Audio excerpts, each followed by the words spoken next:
నిలబడి ఉండగానే మనము దేవుని వాక్యం చదువుకొని కూర్చుందాం ప్రియులారా. అలాగే నిలబడి ఉండగా ప్రతి ఒక్కరూ నాతో కలిసి 2వ రాజుల గ్రంథం వైపు తిప్పాలని కోరుతున్నాను.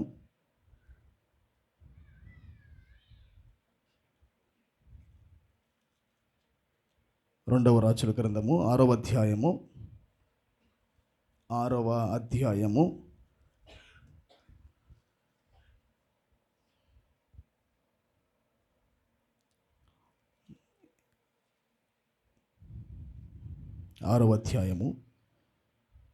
వచనం చదవండి. 8వ వచనం నుంచి కింద చదువుకుంటూ వెళ్దాం. సిరియా రాజు ఇజ్రాయేలుతో యుద్ధము చేయవలని కోరి తన సేవకులతో ఆలోచన చేసి, పలానా స్థలమందు మన దండుపేట ఉంచుదామని చెప్పాను. అయితే ఆ దైవజనుడు ఇజ్రాయేలు రాజునకు వర్తమానం పంపి, పలానా స్థలమునకు నువ్వు పోవద్దు, అచ్చటికి సిరియన్లు వచ్చి దిగి ఉన్నారని తెలియజేసిన కనుక ఇజ్రాయేలు రాజు దైవజనుడు తనకు తెలిపి హెచ్చరిక చేసిన స్థలమునకు పంపి సంగతి తెలుసుకొని తన వారిని రక్షించుకొనెను. ఈలాగు మాటి మాటికి జరుగుచూ వచ్చినందున సిరియా రాజు కల్లోలపడి తన సేవకులను పిలిచి, మనలో ఇజ్రాయేలు రాజు పక్షము వహించిన వారెవరైనది మాకు తెలియజెప్పు రాదా అని వారిని అడగగా, అతని సేవకులలో ఒకడు, రాజువైన నా ఏలినవాడా, ఇజ్రాయేలు రాజు పక్షమున ఎవరూ లేరు కానీ ఇజ్రాయేల్లో ఉన్న ప్రవక్తకు ఎలీషా మీ అంతఃపురమందు మీరు అనుకున్న మాటలు, ఇజ్రాయేలు మాటలు మీరు అనుకున్న మాటలు ఇజ్రాయేల్ రాజునకు తెలియజేయన నేను. మరొక లేఖన భాగం చదువుకుందాము. అలాగే ఇది అలాగే పట్టుకొని నాతో కలిసి ఎఫ్ఎస్సీలకు రాసిన పత్రిక, ఎఫ్ఎస్సీలకు రాసిన పత్రిక వైపు తిప్పుదాము. ఎఫ్ఎస్సీ పత్రిక 2వ అధ్యాయము 7వ వచనం చదువుకుందాం. అపోస్తలుడైన పౌలు ఎఫెసీయులకు రాసిన పత్రిక 2వ అధ్యాయము 7వ వచనము. క్రీస్తు యేసునందు మనలను ఆయనతో కూడా లేపి పరలోకమందు ఆయనతో కూడా కూర్చుండబెట్టెను. దేవుడి చిన్న వాక్యాన్ని మన వెనుకల్లో దీవించి ఆశీర్వదించను గాక. దయచేసి కూర్చుందాం ప్రియులారా.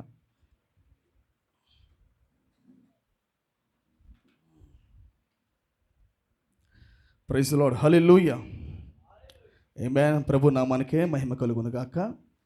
మరి కూడి వచ్చిన మీ అందరికీ కూడా ప్రభువైన యేసుక్రీస్తు నామములో నా ప్రత్యేకమైన వందనాలు తెలియజేస్తూ ఉన్నాను. God bless you all. అందరు బాగున్నారా? ఆమేన్. God bless you brother. God bless you. అందరు బాగున్నారు పిల్లారా? ఆమేన్. చాలా సంతోషంగా ఉంది. మరి రాత్రి కాలం మంది పిల్లారా, మరి కొద్ది నిమిషాల పాటు మరి మన వాక్యము ధ్యానించుకుందాం. సమయం చాలా ఆలస్యమైంది కాబట్టి ఏమైనా నేను ఎక్కువ సమయాన్ని తీసుకొని కానీ కొద్ది నిమిషాలు నేను వాక్యం చెప్పడానికి ఇష్టపడుతున్నాను. మీరు వినడానికి ఇష్టపడుతున్నారా? ఆమేన్, ఆమేన్. కొద్ది ఉత్సాహంగా హల్లెలూయా, హల్లెలూయా. మరి పిల్లారా, మనము మరి ఆదివారము మనం కొంత భాగము మనం ఎలీషా గురించి మాట్లాడుకున్నాం. కొంత భాగం మాట్లాడుకున్నాము. ఏలియా కింద ఉన్న ఎలీషా పరిచర్య, డబుల్ పోర్షన్ ఆఫ్ అనాయింటింగ్. ఏలియా మీద పనిచేసిన అభిషేకము ఎలీషా మీదకి 2 పాలు పడిందని యోర్దాను దాకా చాలామంది ప్రజలు ఎలీషాని ఏలియాని చూశారు. యోర్దాను దాటిన తర్వాత క్రాస్డ్ ద జోర్దాన్, యోర్దాను దాటిన తర్వాత ఎవరు కూడా ఏలియాని చూడలేదు, ఎలీషాను చూడలేదు. అక్కడ జరిగిన సంఘటన ఏంటో వారెవరికి తెలియదు. యోర్దాను దాటిన తర్వాత ఎలీషాని, ఏలియాని ఎవరు చూడాల. ప్రవక్త వాటిని దేనితో పోల్చాడంటే స్పిరిచువల్ స్టేట్స్తో పోల్చాడు. అంటే ఆత్మీయమైన స్థలములతో పోల్చాడు, ఆత్మీయమైన స్థానాలతో పోల్చాడు ఆయన. ఒక ఎండ్ టైమ్ మెసేజ్ బిలీవర్ వెళ్ళవలసిన స్థానాలతో దాన్ని పోల్చుకుంటూ వచ్చాడు ఆయన. ఆమేన్. లోపల తెరని ప్రవక్త దేనితో పోల్చాడంటే, యోర్దాను దాటిన తర్వాత ఏదైతే జరిగిందో ఇంక ఎవరికి కనబడకుండా మెసేజ్ ఆ వ్యక్తి మాత్రమే అంటుకట్టబడి ఉన్న ఆమేన్ ఆ పొజిషన్ పోల్చాడు ఆయన. ఆ 3 ఈడ్పు దుప్పటి పడేటప్పుడు ఆమేన్ కమిషన్ ఫ్రమ్ ద హెవెన్, పరలోకములో నుండి పడుతున్న ఆ ఆజ్ఞ, పరలోకంలోంచి పడుతున్న ఆ దుప్పటి అభిషేకములో ఎవరు అక్కడ లేరని చూపిస్తుంది అది. ఆమేన్. అప్పుడు దాకా 50 మంది బేతేల్లో ఉన్నారు, 50 మంది ఎరుకోలో ఉన్నారు. ఇంకొక మాట చెప్పాలంటే, యోర్దాను నది దగ్గరికి వచ్చినప్పుడు కూడా ప్రజలు చూస్తూనే ఉన్నారు. ఆమేన్. కానీ యోర్దాను దాటిన తర్వాత, యోర్దాను దాటాక ఏలియా ఎలీషా మాత్రమే ఉన్నారు. ఆమేన్. దిస్ ఈజ్ ద ఇన్నర్ వేల్. లోపలి తెరలోకి వెళ్ళినప్పుడు మాత్రమే, అతి పరిశుద్ధ స్థలంలోకి వెళ్ళినప్పుడు మాత్రమే ఒక వ్యక్తికి కమిషన్ తేపడుతుంది. ఆమేన్. ఎందుకంటే మరణాన్ని మృంగే శక్తి పరిశుద్ధ స్థలములో లేదు. యోర్దానికి యువతల పక్క పరిచర్య ఏంటంటే పరిశుద్ధ స్థలము దాకా ఉన్న పరిచర్య. అది నీతీకరణ ఆవరణము పరిశుద్ధ స్థలము దాకా ఉంది. అది అంటే నీతీకరణ శుద్ధీకరణ దాకా మాత్రమే ఉంది ఆ పరిచర్య.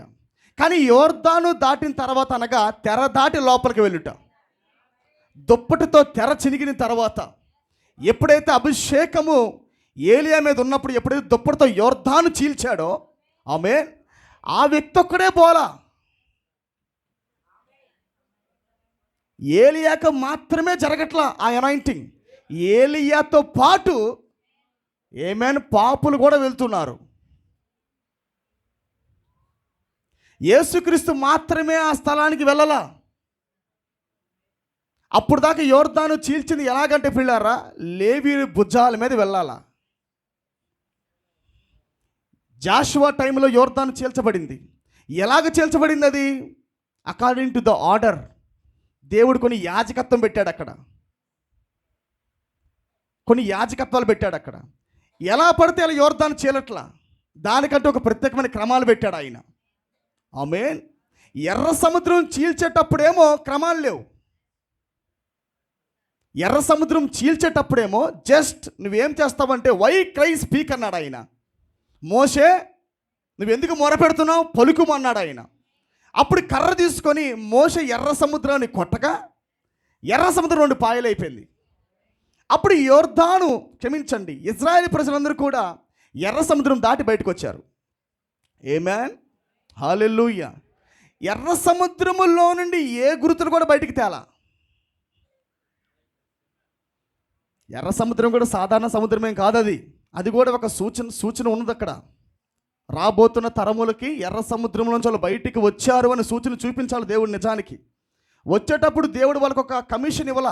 ఏమని కమిషన్ అంటే, ఎర్ర సముద్రంలో కొన్ని రాళ్ళు తీసుకొని రండి, ఎర్ర సముద్రంలో కొన్ని రాళ్ళు తీసుకొని రండి. మీరు వచ్చి ఆ ఒడ్డు మీద వేసినప్పుడు వచ్చిన తరం అంటే రాబోతున్న జనరేషన్ ఎవరైతే ఉన్నారో, నీ కొడుకులు పిల్లలు, అప్పుడు ఏంటి నాన్న ఈ రాళ్ళంటే మేము ఐగుప్తులో నుంచి బయటికి వచ్చేటప్పుడు దేవుడు తన బాహువును చాపి ఆయన సామర్థ్యము ద్వారా ఎర్ర సముద్రాన్ని చీల్చి ఆయన రాళ్ళు బయటికి తీసుకొని వచ్చిన కార్యక్రమం నాన్న ఇది. మేము వచ్చింది సముద్రము గుండా, వాటికి ఇవే రుజువులని ఎర్ర సముద్రం యొక్క సూచనలు చూపించాలా. కానీ అక్కడ దేవుడు చెప్పాడు ఆ మాట. దేవుడు ఎర్ర సముద్రానికి ఆ మాట చెప్పాలా. గమనించండి, ఎర్ర సముద్రం చీల్చేటప్పుడు కూడా ప్రియులారా, ఎర్ర సముద్రం చీల్చేటప్పుడు కూడా ఏ లేవీలు ఇంకా పెట్టబడలా. ఏ లేవీలు, ఏ యాజకత్వం ఇంకా రాలా. ఏ యాజకత్వాలు ఇంకా రాలా. ఒక్క వ్యక్తి కింద దేవుడు నడిపిస్తున్నాడు. ప్రవక్తని ఆధారం చేసుకొని ఆయన సంఘాన్ని నడిపిస్తున్నాడు. హల్లెలూయా. ఇలా సగం దూరం వచ్చిన తర్వాత దేవుడు పరిచర్య మార్చాడు. ఆయన పరిచర్య మార్చాడు. ఏమని మార్చాడు? ప్రవక్త మోషే కింద ఆయన యాజకత్వాన్ని పెట్టాడు. ఆయన ప్రొఫెట్ కింద యాజకత్వాలు ప్రారంభించబడ్డాయి. అంటే అహరోని పిల్లలందరూ కూడా ఆలయానికి వాళ్ళు యాజకులుగా ఉండాలి. వాళ్ళు ఒక మందిరాన్ని కట్టి దానికి యాజకులు పెట్టాడు ఆయన. అందుకే గమనించండి, యోర్దాను నది చీల్చేటప్పుడు దేవుడి క్రమాన్ని పెడుతున్నాడు ఇక్కడ. ఎలాంటి క్రమం అంటే, మీరు లేవీలు మాత్రమే మొదటిగా కాళ్ళు పెట్టాలి. లేవీలు కాళ్ళు పెట్టిన తర్వాత యోర్దాను 2 పాయలుగా చీలిపోతుంది. చీలిపోయిన తర్వాత అప్పుడు మీరు ప్రయాణం చేయాలని చెప్పాడు ఆయన. ఆమేన్. ఇక్కడ యెహోషువ కొట్టలేదండోయ్. యెహోషువ కర్ర తీసుకొని కొట్ల. గమనిస్తున్నారా? ఒక క్రమం ప్రకారంగా అక్కడ యోర్దాను చీల్చబడింది. యోర్దాను చీలేటప్పుడు లేవీలు పాదాలు తాకగానే యోర్దాను 2 పాయలుగా మారిపోయింది. ఇజ్రాయేల్ ప్రజలందరూ కూడా యోర్దాన్లోంచి దాటి వెళ్ళేటప్పుడు ఏమైనా దేవుడు ఒక సూచన చెప్పాడు, ఒక ఆజ్ఞ జారీ చేశాడు ఆయన. మరలా వెళ్ళిపోయిన ప్రజలు వెనక్కి వచ్చి లేవీలు యోర్దాను మధ్యలో నిలబడి ఉండగానే ఆమేన్, యోర్దాను మధ్యలో ఉన్న రాళ్ళు తీసుకొని వచ్చి వాళ్ళ యువతల పక్క వేశారు. ఆమేన్. యోర్దాను చీల్చబడిందనుటకు సూచన. ఎందుకు ఆయన ఎర్ర సముద్రాన్ని పెట్టలేదు సూచనగా? ఎందుకైనా యోర్దాన్ని పెట్టాడు? ఆమేన్. యోర్దాను నది పెద్దదనా? ఎర్ర సముద్రం కానీ యోర్దాను నది పెద్దదా? అందుకు కాదు ఆయన పెడుతుంది. ఇక్కడ చేయబడుతున్న భౌతికమైన ఈ యోర్దాను నది రాబోతున్న దానికి, ఆమేన్, రాబోతున్న ఒక బలమైన కార్యక్రమానికి, మరణానికి సాదృశ్యంగా పెట్టబడుతుంది. అది యోర్దాను అనగా మరణం అని అర్థం. ఆమేన్. కానీ ఇక్కడ మీరు గమనించండి, మరలా వెనక్కి తిరిగి వచ్చేటప్పుడు ఇది ఏలియా నడుచుకుంటూ వెళ్తూ ఉండగా ఏ యాజకులు యోర్దాను నదిని పట్టుకోవట్లా. మొదటి పాదాలు, లేవీల యొక్క పాదాలు యోర్దాను నది తాకగానే యోర్దాను చీలినట్లుగా ఇక్కడ ఏలియా అడుగు పెట్టగానే యోర్దాను చీలట్లా. ఏదో చేంజ్ అవుతుంది ఇక్కడ. ఏదో చేంజ్ అవుతుంది ఇక్కడ. ఆమేన్. నీకు అర్థమవుతుందా? ఎందుకంటే ప్రవక్తలో ప్రియులారా, ప్రవక్తలో 5-fold మినిస్ట్రీ మొత్తం పనిచేస్తుంది. యాజకత్వం మొత్తం ప్రవక్తలోనే పనిచేస్తుంది. ఏలియా ఆ దుప్పటి కొట్టగానే యోర్దాను 2 పాయలుగా చీలిపోయింది. ఆమేన్. గమనించండి, యేసుక్రీస్తు ఒక్కడే ఎలాగైతే వెళ్ళకుండా ఆయన సమస్త ప్రజలకు ద్వారాన్ని తెరిచాడో, ఆమేన్, ఏలియా కూడా అతని వెంబడి వస్తున్న ఎలీషాకి ద్వారం తెరిచాడు ఆయన. కమాన్. ఎందుకంటే ఆపిన తర్వాత మరలా దుప్పటేసా కొట్టిరాలా, ఏలియాతో పాటు వెళ్ళిపోయాడు దాంట్లోకి. అంతేనా? ఏలియాతో పాటు. అంటే లోపలి తెర ప్రవక్త ఎలా పోల్చాడు? ఏలియాని యేసుక్రీస్తుతో పోల్చాడు. ఎలైజాని దేంతో పోల్చాడంటే ఆయన యేసుక్రీస్తు 2 పాలు అంటే పరిశుద్ధాత్మతో పోల్చాడు ఆయన. ఐ మీన్ సేమ్ మరలా ఇప్పుడు జరగవలసి ఉంది అది. హల్లెలూయా. అంటే మీరు ఎక్కడి దాకా రాగలరంటే యేసుక్రీస్తు లేకుండా, ఇప్పుడు దిగవస్తున్న ఈయన లేకుండా నువ్వు ఎక్కడి దాకా రాగలవంటే యెరికోకి ముందు దాకా, యోర్దాను వెనక దాకా రాగలవు.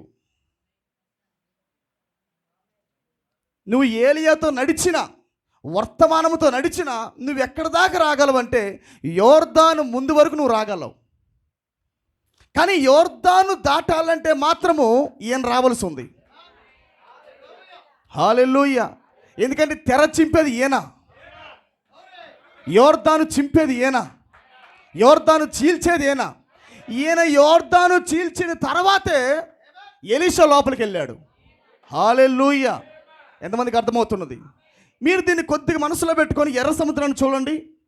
ఎర్ర సముద్రాన్ని చీల్చినప్పుడు వీరు మాత్రమే రాలేదు, కానీ వీరి వెనకాల వాళ్ళు కూడా వచ్చారు, శత్రువులు. ఆమేన్. వీళ్ళ వెనకాల, ఇజ్రాయేల్ ప్రజల వెనకాల ఐగుప్తు ప్రజలు కూడా వచ్చారు. వీళ్ళేమో దాటి వెళ్ళిపోయిన తర్వాత దేవుడు ఐగుప్తు ప్రజలను దాంట్లో చంపాడు. ఆమేన్. చంపాడా? కానీ యోర్దాను నది దగ్గర మీరు గమనించండి, ఎలీషా తప్ప ఎవడు వెళ్ళడు. ఏలియాతో ఎలీషా తప్ప మరి ఎవడు కూడా యోర్దాను నదిలోకి వెళ్ళడు. అంటే ఇది ఏం చూపిస్తుంది? Individual application. ఎర్ర సముద్రం ఏమో వాక్యములోకి గుంపులు గుంపులుగా తీసుకొని రాబడుట. సమస్త చెత్త అంతా నీళ్ళలోకి పరిగెడుతుంది. సమస్త చెత్త. యూదులు, ఇజ్రాయెల్ అనబడిన ప్రతి ఒక్కరు కూడా సముద్రంలోకి పరిగెడుతున్నారు. కానీ దేవుడు పెడుతున్న ప్రవక్తకి ఇస్తున్న బయలుపాటు ఏంటంటే, దేవుడు వ్యక్తిగతమైన జర్నీ ఏలియాతో జరుగుతుంది. Individual journey with Elijah, individual journey with Christ. వ్యక్తిగతంగా ఒక మనిషిని దేవుడే మలుచుకుంటూ ఒక స్టేట్లోంచి మరో స్టేట్లోకి తీసుకెళ్తున్నాడు ఆయన. ఆమేన్. ఒక పరిమాణంలో నుంచి మరో పరిమాణంలోకి తీసుకెళ్తున్నాడు ఆయన. హల్లెలూయా. ఈ పరిమాణం లాగానే కొన్ని అనుభవాలు మారిపోతున్నాయి. ఆలోచన విధానం మారుతుంది, ప్రార్థన మారుతుంది, సహవాసం మారుతుంది. ఆమేన్. గమ్యం మారుతుంది. హల్లెలూయా. గమనించండి. ఏలియా వర్తమానం అందరి చేతుల్లో ఉన్నప్పటికీ వ్యక్తిగతంగా స్టేట్స్ లాగేది మాత్రము, గమనిస్తున్నారా మీరు? పుస్తకం అందరి చేతుల్లో ఉన్నప్పటికీ దేవుడు ఒక ప్రాంతంలోంచి ఒక ప్రాంతానికి వ్యక్తిగతంగా లాగుతున్నాడు ఆయన. ఆమేన్. ఇండివిడ్యువల్గా వ్యక్తిగతంగా దేవుడు ఒక ప్రాంతంలో నుంచి ఒక ప్రాంతానికి, ఒక పరిమాణంలోంచి ఒక మరో పరిమాణానికి దేవుడు తీసుకుంటూ వెళ్తున్నాడు. ఆమేన్. హల్లెలూయా. అందుకే వ్యక్తిగతముగానే యోర్దాను చీల్చబడి ఏలియా వెళ్ళిన తర్వాత, ఏలియాతో పాటు ఎలీషా వెళ్ళిన తర్వాత అందరి గుంపుల్లో క్రౌడులో పల్లా తొప్పటి. దిస్ మెసేజ్ మీరు గమనించండి పిల్లారా. ఎందుకు దాన్ని కనపరుస్తున్నాడంటే, ప్రవక్త ఎందుకు ఏలియాని, ఎలీషాని యేసుక్రీస్తుకు వధువుకు పోల్చాడంటే మీరు గమనించండి ఆ విషయం. ఈ మెసేజ్ వ్యక్తిగతమైనది. This message is individual. ఈ వర్తమానము వ్యక్తిగతమైనది. నిన్ను వ్యక్తిగతంగా దేవుడు ఒక పరిమాణములో నుంచి, ఒక స్థలంలో నుంచి మరో స్థలానికి లాగాల ఆయన. ఒక అనుభవంలో నుంచి మరో అనుభవానికి లాగాల ఆయన. గుర్తుపెట్టుకోండి, చాలా జాగ్రత్తగా గుర్తుపెట్టుకోండి ఈ విషయం. ప్రవక్తని బోధిస్తున్నాడు. ఆఫ్టర్ జోర్డాన్, యోర్దాను దాటిన తర్వాత వ్యక్తిగతంగా ఆ వ్యక్తికి అధికారం ఇవ్వబడుతుంది. ప్రవక్తకి ఎలాగైతే వ్యక్తిగతంగా అధికారం ఇవ్వబడిందో, జాషువాకి ఎలాగైతే వ్యక్తిగతంగా ప్రార్థన చేశాడో వ్యక్తిగతంగా అధికారం ఇవ్వబడిందో, సేమ్ అలాగనే ఎలీషా కూడా వ్యక్తిగతంగా ఇవ్వబడుతుంది. ఆమేన్. గుంపులుగా ఇది లేదు. ఇంకోటి ఏంటంటే, ఆ కొండ సుదూరాన ఏం జరుగుతుందో కూడా వీళ్ళకి తెలియదు. ప్రవక్త వేటకెళ్ళాడు, ఏదో వేటకెళ్ళాడు, ఎప్పుడైనా వేటకు వెళ్తూనే ఉంటాడు అనే విషయంలో వీళ్ళు ఉన్నారు. కానీ ఆయన ఒక దశలో నుంచి, ఒక ఫేస్లో నుంచి మరో దశలోకి బదలిమానం దేవుడు లాగుతున్నాడు. మీకు అర్థమైందా? ప్రవక్త వచ్చి ఎక్స్ప్లెయిన్ చేసేదాకా సంఘానికి తెలియదు ఏం జరిగిందో. ప్రవక్త వచ్చి నేను కొండ మీద ఉన్నప్పుడు నేను ఉడతలు సృష్టించాను అన్న చెప్పకపోయినట్లయితే ముందు సంఘానికి ప్రవక్త జీవితంలో ఏం జరిగిందో ఎవరికి తెలియదు. హల్లెలూయా. Unexplainable things are happening in the bride now. వధువులో వివరింప సఖ్యము కాని సంగతులు జరగాల. చెబితే పొరపాటున సంఘము దిమ్మరపోయిద్దేమో అనుకోవాలా. హల్లెలూయా. ఎవరికి పంచుకోలేనంత లోతైన అనుభవంలోనికి వధువు వెళ్ళవలసింది ప్రియులారా. That is very super natural thing. అందుకే దేవుడు ఈ కాలంలో చేస్తున్న ప్రక్రియ, ఆయన నడిపిస్తున్న నాయకత్వము, ఆయన తీసుకెళ్తున్న వ్యక్తిగతమైన అనుభవాలన్నీ కూడా అది పంచుకునేది కాదు. అది గుర్తుపెట్టుకోండి. ఏ స్టేట్లోకి నువ్వు వెళ్తున్నావో నీకు తెలియాలా. Where you are standing you must know. నేను బేతేల్లో ఉన్నా రైట్ అని నువ్వు గుర్తుపట్టాలా. అందుకే నేను మొన్న ఇంట్లో చెప్పాను కాటేజ్ మీటింగ్లో, జన్మ 3 ప్రక్రియల్లో ఉంది. నువ్వు ఎక్కడ నిలబడ్డావని ఖచ్చితంగా నీకు తెలియాలా. వాక్యం వచ్చేస్తుందని నేను ఎత్తపడతాను అనుకో. మాకు సహోదరి సహోదరులారా జ్ఞాపకం ఉంచుకోండి, వాక్యము లోతుగా వస్తుందని నేను ఎత్తపడతాను అనుకో. మాకు నీ జన్మను ఒకసారి నువ్వు క్యాలిక్యులేట్ చేయి. నువ్వు వ్యక్తిగతముగా నీతికరణ దాటావా? మోసపోవద్దని చెప్తున్నా నేను. Don't deceive my brother, don't deceive my sister. మోసపోవద్దు. వ్యక్తిగతంగా నిజంగా నువ్వు నీతికరణ దాటావా? నిజంగా నువ్వు వ్యక్తిగతంగా శుద్ధీకరణ దాటావా? నిజంగా నువ్వు వ్యక్తిగతంగా అగ్ని బాప్తిసాన్ని పొందావా? ఆమేన్. ఇవన్నీ దాటిన తర్వాత, తెర చినిగిన తర్వాత వ్యక్తిగతముగా అధికారాలు ఇవ్వబడతా ఉన్నాయి. ఆమేన్. ఇవి నాకు జరిగింది బ్రదర్ అంటే పక్క సహోదరి ఓర్చుకుంటుందా? ఆమేన్. గమనిస్తున్నారా? గమనించండి, నీకు దేవుడికి మధ్యలో నువ్వు ఎంత ఉన్నావో నీకు తెలియాలి. మొదటిగా నా సహోదరి చాలా హైప్లో ఉంది కాబట్టి నేను కూడా బెస్ట్ ఫ్రెండ్ కాబట్టి నేను కూడా ఇదే కాదు. నా సహోదరుడు చాలా హైట్లో ఉన్నాడు కాబట్టి, ఉన్నత స్థలంలో ఉన్నాడు కాబట్టి నేను కూడా బ్రదర్ ఇద్దరు సహవాసం చేస్తూ ఉంటాం ఎప్పుడు. అందుకని నేను సహోదరి బెస్ట్ ఫ్రెండ్స్ కాబట్టి నేను సహోదరుడు, నేను కూడా ఆ వ్యక్తితో పాటు సమానమే. No brother, I'm right. నేను చెప్తుంది వాస్తవమేనా? మెసేజ్ నీలో ఎంత పనిచేసింది, నీ జన్మలో ఎంత జరిగిందో, నువ్వు ఎంత దశలోకి వచ్చావో ఖచ్చితంగా నువ్వు కనిపెట్టాలా. ఇదే ప్రవక్త చెబుతున్న ఉద్దేశం. Find your journey. నీ ప్రయాణాన్ని గుర్తుపట్టు. ఆత్మీయ యాత్రలో ఆగిపోయినట్టుగా నీకు అనిపిస్తుందే, ఒకసారి నువ్వు మరలా లేయి. ప్రభువా, నేను ఇంకా బేతేలులోనే ఉన్నా. ఒకవేళ నా జీవితంలో శుద్ధీకరణ జరిగినట్లయితే, నా జీవితంలో శుద్ధీకరణ నిజముగా జరిగినట్లయితే ఈ మరలా నా జీవితంలో రిపీట్ అయ్యే కాదు అంటే నాకు ఇంకా జరగల. వింటున్నారా? మెసేజ్ అయితే వెళుతుంది కానీ జీవితంలోకి స్టేజ్ పెరగట్లా. మెడిసిన్ అయితే ఇంట్లోకి తెచ్చుకుంటున్నాం కానీ మెడిసిన్ వేసుకునేది పనిచేయట్లా. ఆమేన్. గమనించండి, ఎప్పుడు ఇతనికి మరి కమిషన్ ఇవ్వబడిందంటే యోర్దాను చీల్చబడిన పిదప, వెన్ హీ గెట్ అడాప్టెడ్, ఎప్పుడైతే అధికారం పొందాడో, ఎప్పుడైతే పుత్ర స్వీకారంలోకి తీసుకొని రాబడ్డాడో, ఎప్పుడైతే పుత్ర స్వీకారాన్ని పొందాడో, ద సేమ్ అనేటికి మళ్ళీ ట్రాన్స్ఫర్ అవడం ప్రారంభమైంది. హల్లెలూయా. చూడండి, ఎర్ర సముద్రం దాటిన ప్రజలు మరలా వెనక్కి వాళ్ళు ఎర్ర సముద్రం చీల్చుకొని వెళ్ళలేరు.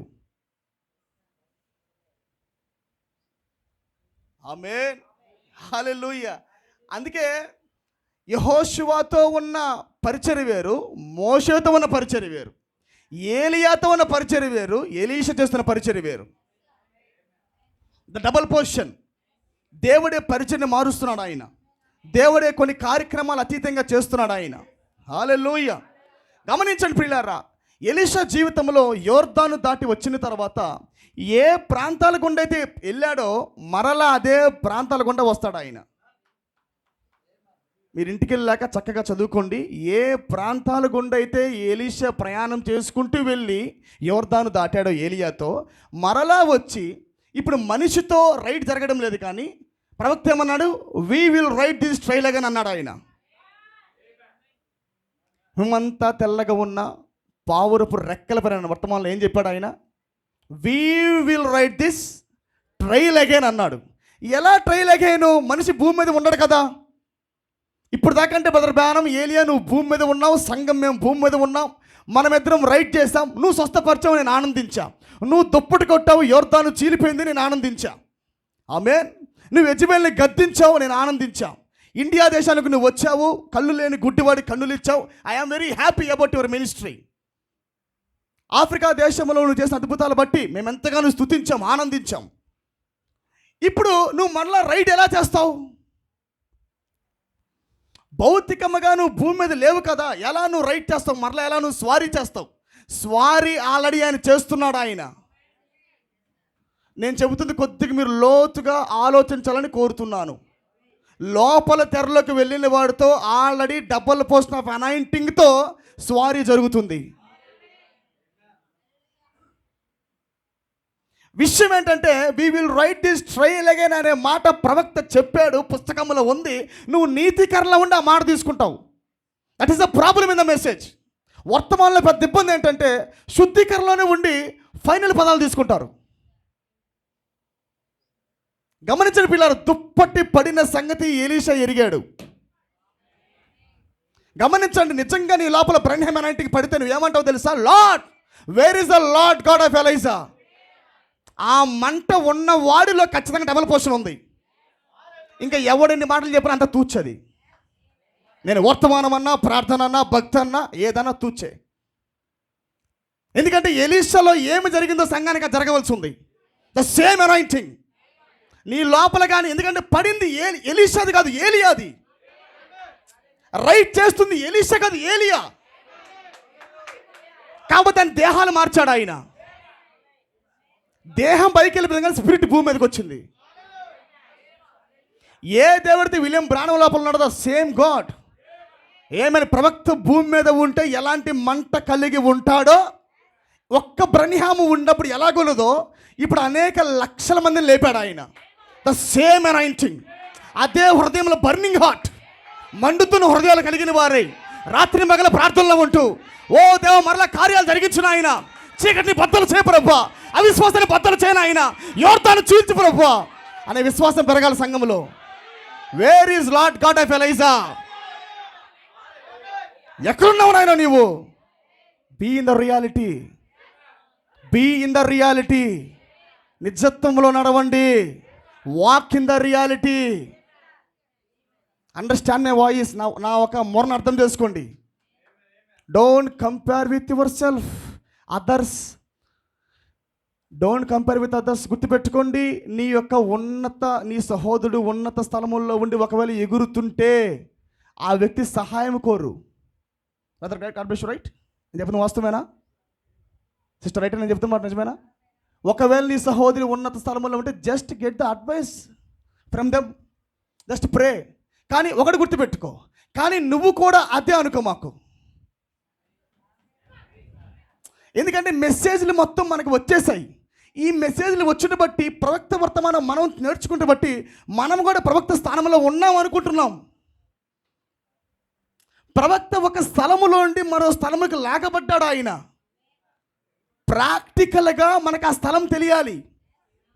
లిటరల్గా మనం ఎక్కడున్నామో, మనం నిజంగానే మన పాపాన్ని జయించే శక్తిని కలిగి ఉన్నామా లేదా, మరలా బ్రనిహాము దేవుడిని రంగం మీదకి పిలుస్తున్నామా లేదా, అదే దేవుడు మనతో ఉంటున్నాడా లేదా, the same presence of God, అదే దేవుని సన్నిధి, అదే దేవుని ప్రసన్నత మన మధ్యలోకి వస్తుందా లేదా, ఒకవేళ ఏమైనా జరిగినా యెహోవా ఈరే అంటే దేవుడు చేస్తాడా లేదా, ఇవన్నీ కన్ఫర్మేషన్ ఉండాలి పిల్లారా. ఓన్లీ వాక్యముతో కంపేర్ చేయొద్దు. వ్యక్తిగతంగా నువ్వు ప్రార్థనలోకి వెళ్ళి గడిపెట్టుకో, డోర్ క్లోజ్ చేయి, థింక్ చేయి ఒకసారి, నేను ఎక్కడున్నా ప్రభువా, వేర్ ఈజ్ మై పొజిషన్, నా స్థానం మెసేజ్లో ఎక్కడుంది. ఆమేన్. పాస్టర్కి చాలా వాక్యం తెలుసు, అలాగే మంచి సహోదరులకి చాలా వాక్యం తెలుసు, కాబట్టి నాకు కూడా అంతే తెలుసు. నో డెవిల్ అది, డెవిల్ గుర్తుపెట్టండి, డెవిల్ అది. నువ్వు వ్యక్తిగతంగా వెళ్ళి డోర్ క్లోజ్ చేసుకో. డోర్ క్లోజ్ చేసి నువ్వు వ్యక్తిగతంగా మోకాళ్ళయి, ప్రభువా నేను ఎక్కడున్నా, నిజంగా నా జీవితంలో ఎన్ని వెళ్ళిపోవాలా, ఎక్కడికి లాగబడ్డాను, ఎక్కడ స్ట్రక్ అయ్యాను, ఈ వాక్యం ఎంతవరకు నాకు పనిచేసింది, ఎంతవరకు ఈ వాక్యం నాకు పనిచేస్తుంది, ఎక్కడ దాకా నేను లాగబడ్డా. ఆమేన్, హల్లెలూయా. చూడండి ప్రియులారా, యోర్దాను దాటి వెళ్ళిపోయిన వాడికి ప్రవక్త భూమి మీద ఉంటే ఎలాంటి అనుభవాలు ఉంటాయో, సేమ్ బర్నింగ్, సేమ్ థర్స్ట్, అదే దప్పిక, అదే దాహం, అదే గమ్యం, అదే తీర్మానం, ఎక్కడ తప్పిపోదు. అన్ని సమస్యలు ఉంటాయి, ప్రవక్తకు అనేక సమస్యలు, అనేక ఇబ్బందులు, కానీ ప్రవక్త ఆత్మ ఎక్కడ రాజీ పడదు. ఆ వ్యక్తిలోకి నిజంగా బ్రనిహామ్ స్పిరిట్ వస్తే సేమ్ అలాగే ఉంటాడు. లార్డ్ ఏదో ఒకటి చెయ్యి నీ ప్రభు, నీ కోసం నా జీవితంలో ఊరికే ఇలా ఉండాలని నాకు లేదు ప్రభువా, ఏదో నీ కొరకు చెయ్యి నీ ప్రభువా, ఏదో కొన్ని కార్యాలు జరగని నాయన, నేను వచ్చినందుకు గల కారణం ఏంది ప్రభా, భూమి మీదకి ఏంటి ప్రభా, దేవుడు ప్రత్యక్షం ఉంటుంది మా జీవితాలలో, ఆ శక్తి ఎక్కడికి వెళ్ళిపోయింది ప్రభువా, ఆ పవర్ ఏది ప్రభువా, మరలా అదే మొర నీ నోట్లోంచి పెట్టిస్తాడు ఆయన. అందుకే we will ride this trail. ఈ యొక్క జాడలో మరొక్కసారి నేను మీతో స్వారీ చేస్తానంటే అర్థం చేసుకోండి ఏ మాట పలుకుతున్నాడు ఆయన. ఏమేమి దుప్పటి మరలా పడుతుంది, అనాయింటింగ్ మరలా పడుతుంది, ప్రవక్త అనాయింటింగ్ మరలా భూమి మీదకి వస్తుంది ప్రియులారా. కొంతమంది దేహాలు వాడుకుంటున్నాడు ఆయన. ఏమేన్ ఏమేన్ ఏమేన్ గుర్తుపట్టండి. మీరు ఎక్కడ స్ట్రక్ అయ్యారో ఒక్కసారి మేలుకోండి, రియాలిటీలోకి మేలుకోండి ఒకసారి. మీరు నిజంగా వాక్యము, నేను నిజంగానే యోర్దాను దాటానా, మరణం స్పిరిచువల్ డెత్ ఉంది. మీకు తెలుసు కదా మీకు ఆ విషయం. ఏమైనా ఈకాబో జరుగుతుంది సంఘాల్లో, ఈకాబో జరుగుతుంది వ్యక్తులలో.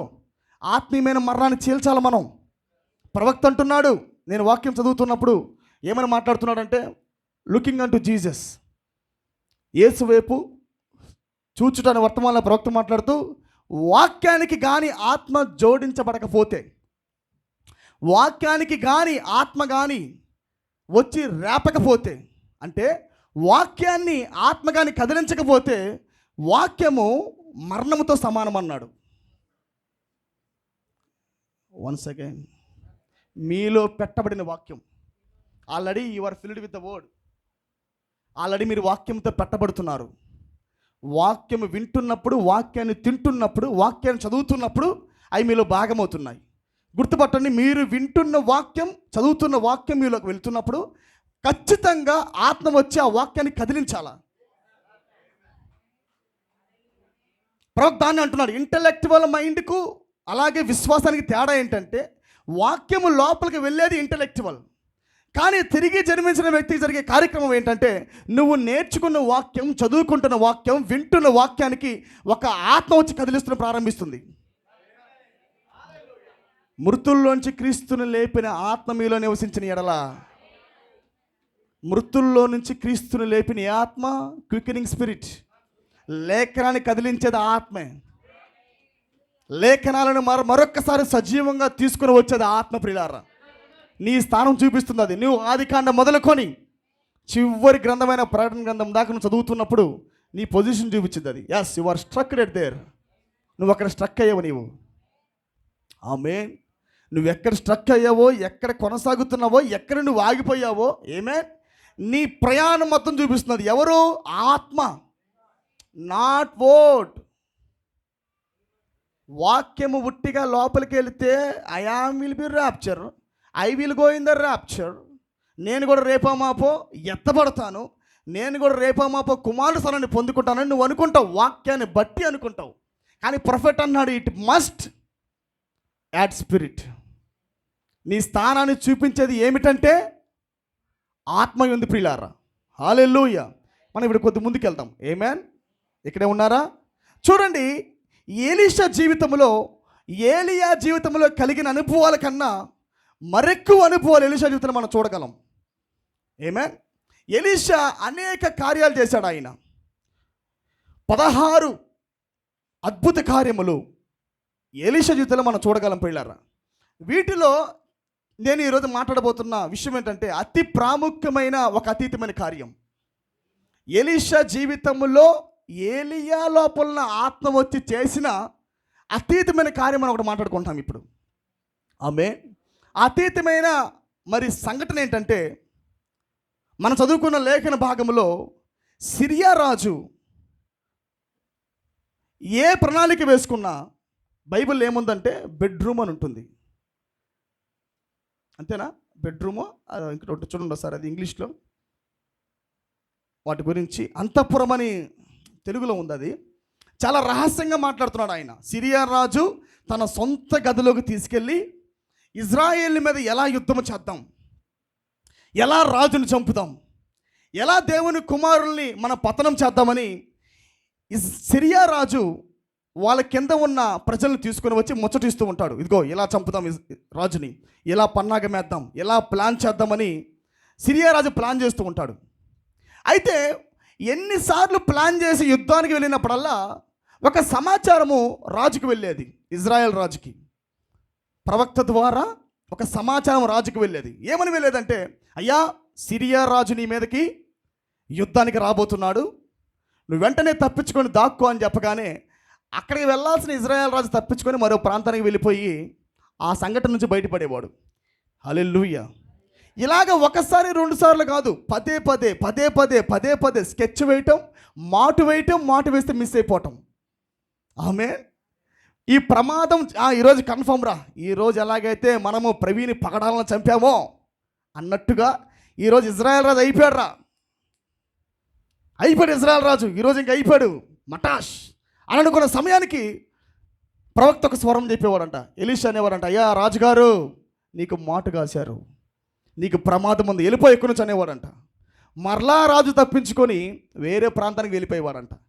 ఇలాగ పదే పదే పదే పదే పదే పదే జరుగుతుంటే రాజుకే డౌట్ వచ్చింది, సంథింగ్ ఏందో జరుగుతుందిరా. ఎవడో మన సైన్యంలో ఒకడు దొంగ ఉన్నాడు, ఎవడో దొంగ ఉన్నాడు, నా సమాచారం అటు మోసుకెళ్ళేవాడు ఎవడో ఇక్కడ ఒకడు ఉన్నాడు అనుకొని రాజు ప్రశ్న వేశాడంట. ఎవడ్రా ఇజ్రాయెల్ రాజుతో సత్సంబంధాలు కలిగి ఉన్నవాడు, ఎవడ్రా ఇజ్రాయెల్ రాజుకు సపోర్ట్ చేసేవాడు, ఇక్కడ ఉన్న సమస్త కార్యకలాపాలను ఎవడ్రా చెబుతుంది అని కోప్పడ్డాడంట.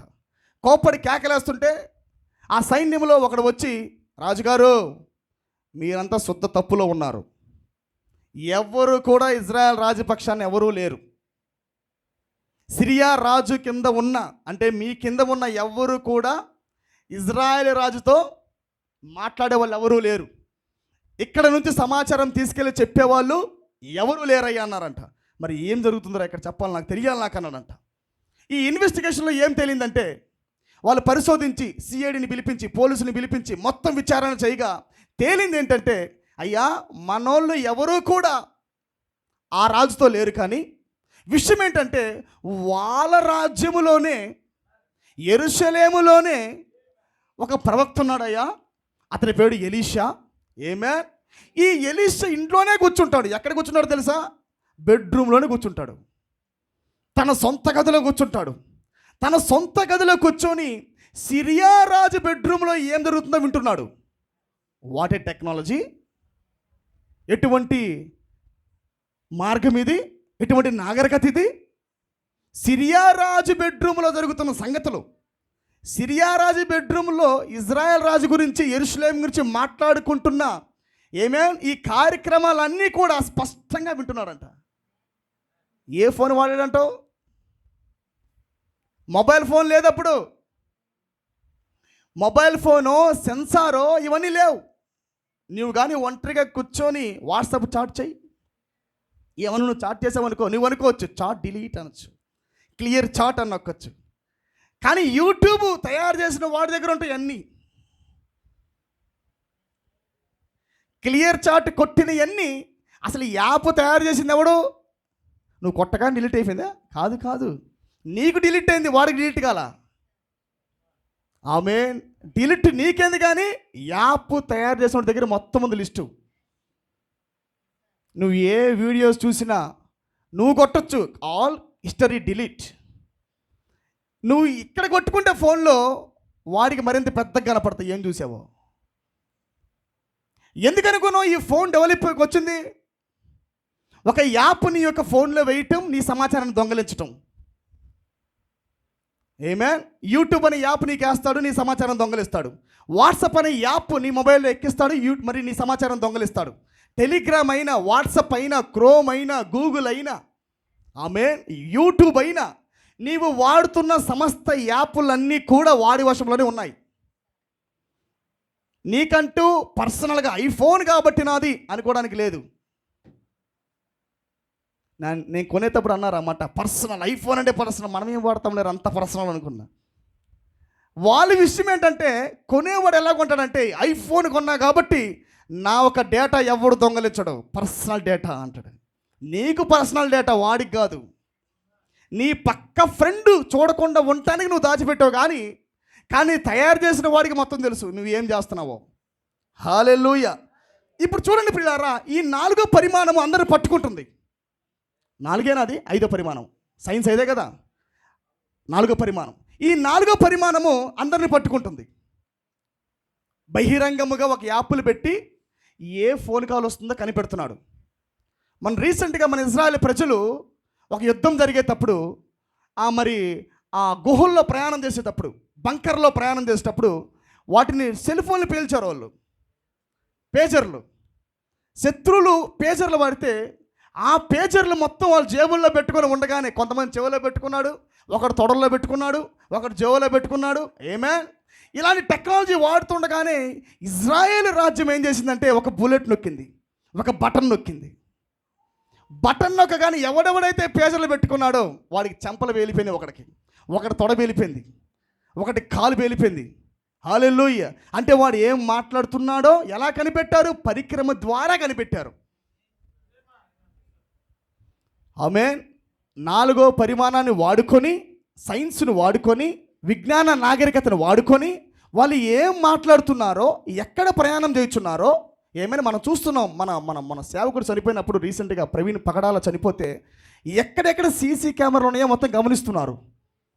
అతను ఏదో దొంగ పుకారులు, అతను ఏదో వైన్ షాప్కి వెళ్ళాడని, అతను మత్తుకెళ్ళాడని, నానా రకమైన నినాదాలు, నానా రకమైన విభేదాలు తీసుకొని రావడం కోసం అనేక నిందలు మోపుతున్నారు. సేవకుడు తాగుతారండి? ఆయన మాట అని విధానం చెబుతుంది అలాంటి వాడు కాదని. కానీ మతోన్మదులు ఏం చేస్తున్నారు? ఏదో రకంగా క్రైస్తత్వం యొక్క పరువు తీయాలి, మీ రిప్రజెంటేటివ్ ఎట్లా ఉంటే అని. మీ క్రైస్తత్వానికి ఒక ఎవరతను ఒక రిప్రజెంటేటివ్, ఒక ప్రాతినిధ్యం వహించి మతోన్మాదులకు వ్యతిరేకంగా మాట్లాడుతున్న వ్యక్తే తాగుబోతే అయితే మీదేముందిరా పిల్లబచ్చాలి అన్నట్టుగా చేద్దామని వాళ్ళ ఒక ప్లాన్. హల్లెలూయా. కానీ దేవుడు ఒప్పుకుంటాడా? దేవుడు ఒప్పుకోడు. ఆయన నిజాన్ని నిజమని చెబుతాడు, అబద్ధాన్ని అబద్ధం అని చెబుతాడు. ఆయన నలుపు నలుపు అని చెబుతాడు, తెలుపు తెలుపు అని చెబుతాడు ఆయన. హల్లెలూయా. చూడండి, నాగరికతని వాడుకొని దొంగను కనిపెడుతున్నారు. ఎక్కడ సమాచారం జొరబడుతుంది, ఆమేన్, ఎక్కడ ఏ సీక్రెట్ మరి కార్యకలాపాలు జరుగుతున్నాయి, ఇవన్నీ కనిపెడుతున్నారు. కానీ ఇక్కడ వాడుతున్న టెక్నాలజీ మనం గమనించామంటే ప్రియులారా, ఇది విజ్ఞాన నాగరికత కాదు. ఎలీషా వాడుతున్న ఈ నాగరికత సైన్స్ నాగరికత కాదు ఇది. ఆమేన్. సైన్స్ నాగరికతని వాడట్లా, పేజర్లు వాడట్లా, సెన్సార్ వాడట్లా. హల్లెలూయా. ఒక సెన్సార్నో లేదా ఒక మధ్యవర్తినో పెట్టి తన రైట్ హ్యాండ్ని పెట్టి అతను వాడుకోవట్లా. ఇతని రూమ్లో ఇతనే ఉన్నాడు, వాళ్ళ రూమ్లో వాళ్ళు అంతే ఉన్నారు. ఆమేన్. ఎవరి రూమ్లో వాళ్ళు అంతే ఉన్నప్పటికీ కానీ అక్కడ జరుగుతున్న సన్నివేశాలు మొత్తం కూడా ఎలీషాకి వినబడుతున్నాయి. హల్లెలూయా. అంటే ఏ పరిమాణంలోకి వెళ్ళాడంటావు? ఏ అదృశ్య ప్రపంచంతో కాంటాక్ట్ అయితే, ఎలాగైతే మన కళ్ళ ముందు కనబడుతున్న తరంగాలు కంటికి కనబడకుండా, హల్లెలూయా, ప్రొఫెట్ వాటిని ఎక్స్ప్లెయిన్ చేశాడు. మన ముందు కనబడుతున్న కర్మేలు పర్వతం మీద టీవీ ఉందన్నాడు ఆయన. కర్మేలు పర్వతం మీద టీవీ తరంగాలు ఉన్నాయి అన్నాడు. మనం చూస్తున్న మన కళ్ళ ముందు కూడా మన కంటికి కనపడవు తరంగాలు, కానీ నా కళ్ళ ముందే క్రికెట్ గేమ్ వెళ్తుంది. ఇప్పుడు మీ కళ్ళ ముందే చెత్త వీడియోలు మొత్తం వెళ్తూ ఉంటాయి, కానీ నీ కంటికి కనపడవు. కంటికి కనబడినంత మాత్రాన అవి లేవని కాదు. ఇప్పుడు ఆ తరంగాలు మనకు కనపడాలంటే ఏదో ఒక పదార్థం ఉండాలి. ఆమేన్. ఈ తరంగాలు ఒక టీవీ అనే పదార్థంలో ఒక చిప్పు పెట్టినప్పుడు ఆ తరంగాల యొక్క మేనిఫెస్టేషన్ మనకు కనపడుద్ది. అంతేనే కాదా? ఆ తరంగాలు దేని బట్టి అయితే వస్తున్నాయో మనం అవి చూడాలంటే ఒక టీవీ అవసరం. ప్రపంచవ్యాప్తంగా ఉన్న తరంగాలని మనం తిరుగుతూనే ఉంటాయి, సెన్సారింగ్ ఇవన్నీ. కానీ ఈ తరంగాలు నీకు తెలియాలంటే, ఈ తరంగాల్లో ఏంటో నీకు అర్థమవ్వాలంటే ఒక టీవీ నీకు కనపడాలా, ఒక యూట్యూబ్, ఒక టీవీ. ఇవన్నీ ఏం చేస్తున్నాయి? అదృశ్య ప్రపంచాన్ని, అదృశ్య తరంగములను నీకు అవి చూపించడం ప్రారంభిస్తున్నాయి. అంతేనా? సేమ్ ఇలాగనే ఎలాగైతే సైన్స్ నాగరికతకు కనబడకుండా తరంగాలు తిరుగుతూ అది డిస్ప్లే అవుతున్నాయో కొన్ని పదార్థముల ద్వారా, కొన్ని పరికరాల ద్వారా, మరి ఎలీషా కూడా మరో పరిమాణము తిరుగుతుంది అక్కడ. ఆమేన్. ఇతను విజ్ఞాన నాగరికతతో కాంటాక్ట్ లేడు, కానీ దేవుని యొక్క నాగరికతతో కాంటాక్ట్ అయి ఉన్నాడు ఆయన. హల్లెలూయా. అందుకే ప్రవక్త అన్నాడు, ప్రియులారా, ఈ యొక్క అదృశ్య తరంగాలు, ఆమేన్, అక్కడ ఏం జరుగుతున్నాయో కనిపెట్టాలంటే ఇతను కూడా ఒక పరికరం ఉండాలా? వాళ్ళు మాట్లాడుకుంటున్న కార్యాలు ఎలీషాకి తెలియాలంటే, ఆమేన్, అక్కడ మాటలు మనకు వినపడాలంటే ఒక తరంగం ఉండాలి. ప్రవక్త అన్నాడు, ఆ తరంగమే, ఆ పరికరమే ఎలీషా లోపల విశ్వాసం అన్నాడు. ప్రవక్త చెప్పలేదా, ఫెయిత్ ఈజ్ ద సబ్స్టాన్స్ అన్నాడు. విశ్వాసం అనేది పదార్థం అన్నాడు. ఫెయిత్ ఈజ్ ద సబ్స్టాన్స్, అదొక పరికరం. అది ఆమేన్. విశ్వాసము ద్వారా మరో పరిమాణంలో వాటిని కాంటాక్ట్ చేస్తున్నాడు. ఎలీషా విశ్వాసము ద్వారా శత్రువు యొక్క పన్నాగలు కనిపెడుతున్నాడు. ఎక్కడ వాడు మోసం చేస్తున్నాడో, సాతాను ఎక్కడ నాకు ట్రాప్ చేయాలని చూస్తున్నాడో, ఎక్కడ నన్ను వలలో వేద్దామని చూస్తున్నాడో, నా కుటుంబాన్ని వలలో వేద్దామని చూస్తున్నాడో, ఆమేన్, ఎక్కడ వాడు సంఘాన్ని పడేయాలని చూస్తున్నాడో, ఆమేన్, వీటన్నిటినీ విశ్వాసం అనే పరికరం ద్వారా ఎలీషా గమనిస్తున్నాడు. రైట్. వధువు కూడా అదే స్థానంలోకి రావాల్సి ఉంది. మరో పరిమాణం కనిపెట్టాలంటే విశ్వాసం అనే పరికరం మనకు అవసరం. అందుకే బైబిల్ ఏం చెబుతుంది? విశ్వాసం అనగా నిరీక్షించుబడి వాటి యొక్క నిజ స్వరూపం. దాని కింద ఏముందంటే అదృశ్యమైనవి ఉన్నవి అనుటకు రుజువై ఉన్నది. అంటే కనబడనవి ఉన్నది అనుటకు విశ్వాసమే రుజువు. ఆమేన్. కొద్దిగా ఎక్స్ప్లెయిన్ చేస్తాను దాన్ని నేను. ఒక దాని గురించి నువ్వు బాగా తీవ్రతతో మొరపెడుతున్నావు దేవుడి దగ్గర. దేవుడు నీకు బయలుపట్టించాడు హృదయంలో, ఖచ్చితంగా నేను నీకు ఇస్తానని చెప్పాడు, కానీ ఇవ్వాల. కొద్దిగా వినాలి మీరు దీన్ని. ఇస్తానని చెప్పాడు కానీ ఇవ్వాల. నీ హృదయంలో ఏమనిపిస్తుంది అంటే ఖచ్చితంగా ఇది జరిగింది ప్రభు అనిపిస్తుంది. అబ్సల్యూట్, ఖచ్చితంగా నా జీవితంలో ఇది జరిగింది ప్రభు అనిపిస్తుంది. ఈ జరిగింది ప్రభు అని అనిపించేది కళ్ళ ముందు కనబడట్లా, ఇంకా నెరవేర్పులోకి రాలా. అది రాకపోయినప్పటికీ ఈ నిరీక్షించు బడి వాటి యొక్క నిజస్వరూపం అంటే నువ్వు దేని కొరకైతే వెయిట్ చేస్తూ నిరీక్షిస్తున్నావో అది జరుగుతుంది అని చెప్పేదే విశ్వాసపు మాట. ఆమె జరిగిపోయింది, ఖచ్చితంగా జరిగింది. ఏది జరిగింది అంటే జరిగింది. ఏది? కాలంలో లేట్ అవుతుంది కానీ, గమనించండి, స్పీడ్ ట్రావెల్లో, టైం ట్రావెల్లో లేట్ అవుతుంది కానీ నీ విశ్వాసం ఏమంటుంది? As I am rapture. ఏంటి, నువ్వు ఎత్తపడ్డావా? As I am rapture. ఎలా ఎత్తపడ్డా? కాలంలో ఉంటే నీకు తెలియదు. అది కాలంలో లేట్ అవ్వచ్చేమో కానీ by revolution I am rapture. ఏంటది? అర్థం చేసుకున్నారా మీరు? పరిమాణం అర్థమవుతుందా? విశ్వాసం అంటే అది. విశ్వాసం అంటే ఈ కాలం యొక్క ప్రయాణం చాలా నిదానంగా ఉంది, కానీ ఫెయిత్ అనే పరిమాణం చాలా వేగంగా ఉంది. ఆమె విశ్వాసం అనే పరిమాణము, నీ హృదయంలో ఉన్న విశ్వాసం అనే పరిమాణం జరగబోతున్న వాటిని ముందే చూసేస్తుంది. జరిగిన దాన్ని చెప్పేది కాదు విశ్వాసం. Are here? ఇక్కడే ఉన్నారా? ఇస్సాకు కొరకు మొరపెడుతున్నప్పుడు, ఇస్సాకు పుట్టక మునిపే ఇస్సాకు పుట్టాడని ఎరిగి, ఇంకా పుట్టల కాలంలో, ఇంకా కాలంలో ఆ బిడ్డ రాక మునిపే ఇస్సాకుకి సైకిల్ కొన్నాడు, ఇస్సాకుకి బట్టలు కొన్నాడు, ఇస్సాకుకి ప్యాంపర్ కొన్నాడు. అంటే ఏంటది? విశ్వాసం. నిరీక్షించు బడి వాటి యొక్క నిజ స్వరూపం. Are here? చూడండి, కాలములో లేట్ అవుతుంది కానీ కానీ విశ్వాసం ఏమంటుంది తెలుసా? జరిగిపోయిందిగా. It was finished work. వారి నీడ వారి మీద నుంచి తొలగిపోయిందండి యెహోషువ. ఇంకా మరి ప్రామిస్డ్ ల్యాండ్లోకి వెళ్ళలా, నెఫీలీల్ని చంపలా. ఇంకా చంపకముందు ఏమంటున్నాడు? వారి నీడ వారి మీద నుండి తొలగిపోయినది. గమనిస్తున్నారా? కాలములో లేట్ అవుతుంది కానీ నీ విశ్వాసం ఏమంటుంది? ఫినిష్, ముగిసింది అది. అందుకే ఎప్పుడైతే ప్రకటన 10:1 ఈయన దిగి వచ్చాడో, ఈయన ఎలా వచ్చాడంట? వేరే నిత్యత్వపు మరి ప్రజలతో వచ్చాడు ఆయన. ఈయన ఎలా వచ్చాడు? కాలము కొనసాగుతుంది కానీ ప్రకటన 17 ఏం చెబుతుంది? 7వ దూత పలుకు దినములలో అతడు బోర ఊదబోచుండగా మర్మాలన్నీ ఫినిష్ అవుతాయి. కానీ దానికి ముందు ఏముంది? సమయము లేదు కానీ, ఇక ఆలస్యం ఉండదు కానీ, ఇంకా ఆలస్యం ఉండదు కానీ. దేనికి ఆలస్యం ఉండదు? కాలములో ఇంకా సమయము లేదు కానీ. ఏమైనా there is no time at all. హల్లెలూయా.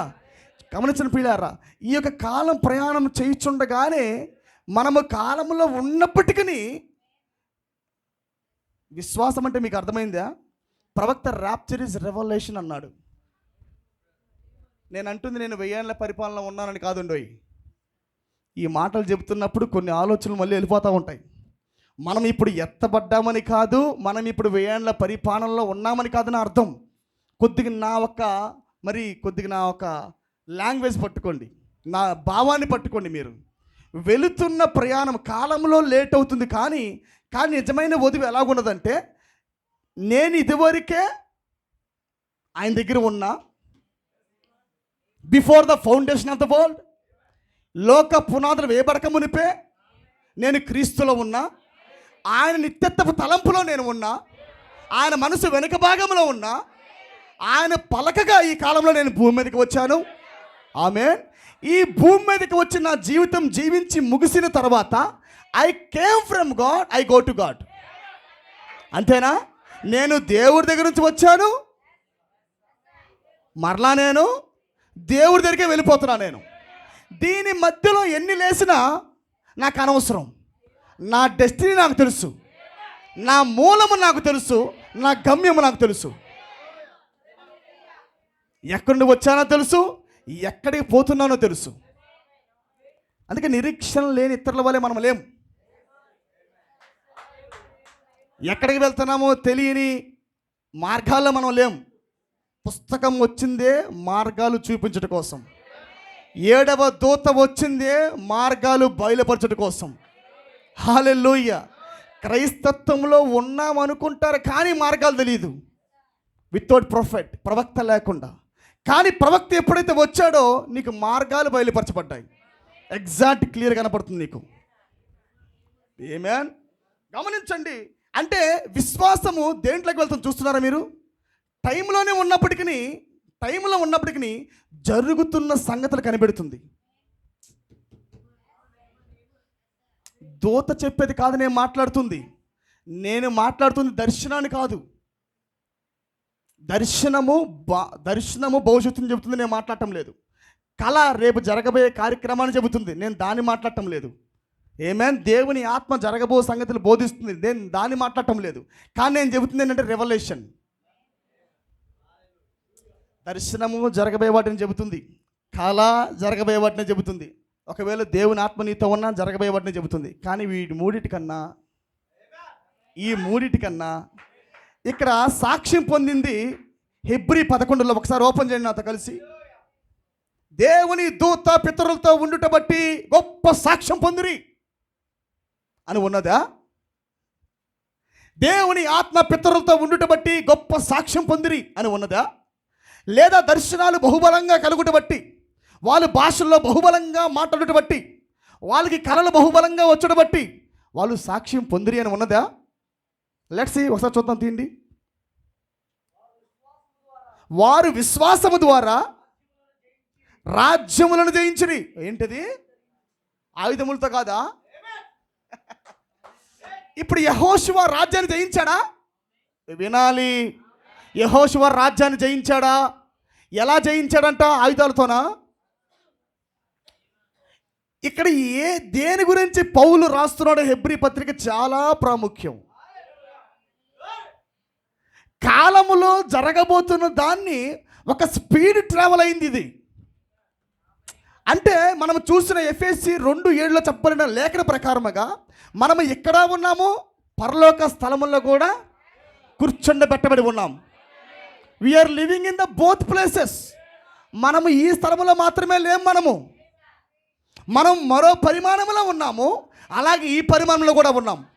వింటున్నారా? 2 పరిమాణాల్లో ట్రావెల్ చేసేవాడే తిరిగి జన్మించిన క్రైస్తవుడు.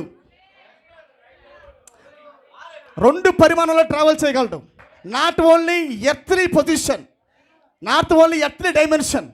ఈ భూలోక పరిమాణంలో మాత్రమే ట్రావెల్ చేసేవాడు క్రైస్తవుడు కాదండోయ్. ఒక తిరిగి జన్మించిన క్రైస్తవుడు, పరిశుద్ధాత్మను పొందిన క్రైస్తవుడు ఇక్కడ జీవిస్తాడు, మరో పరిమాణంలో జీవిస్తాడు. హల్లెలూయా. ఈ మరో పరిమాణంలో జీవిస్తున్న నీ స్వరూపం ఏం ప్రకటిస్తుందంటే ఆమేన్.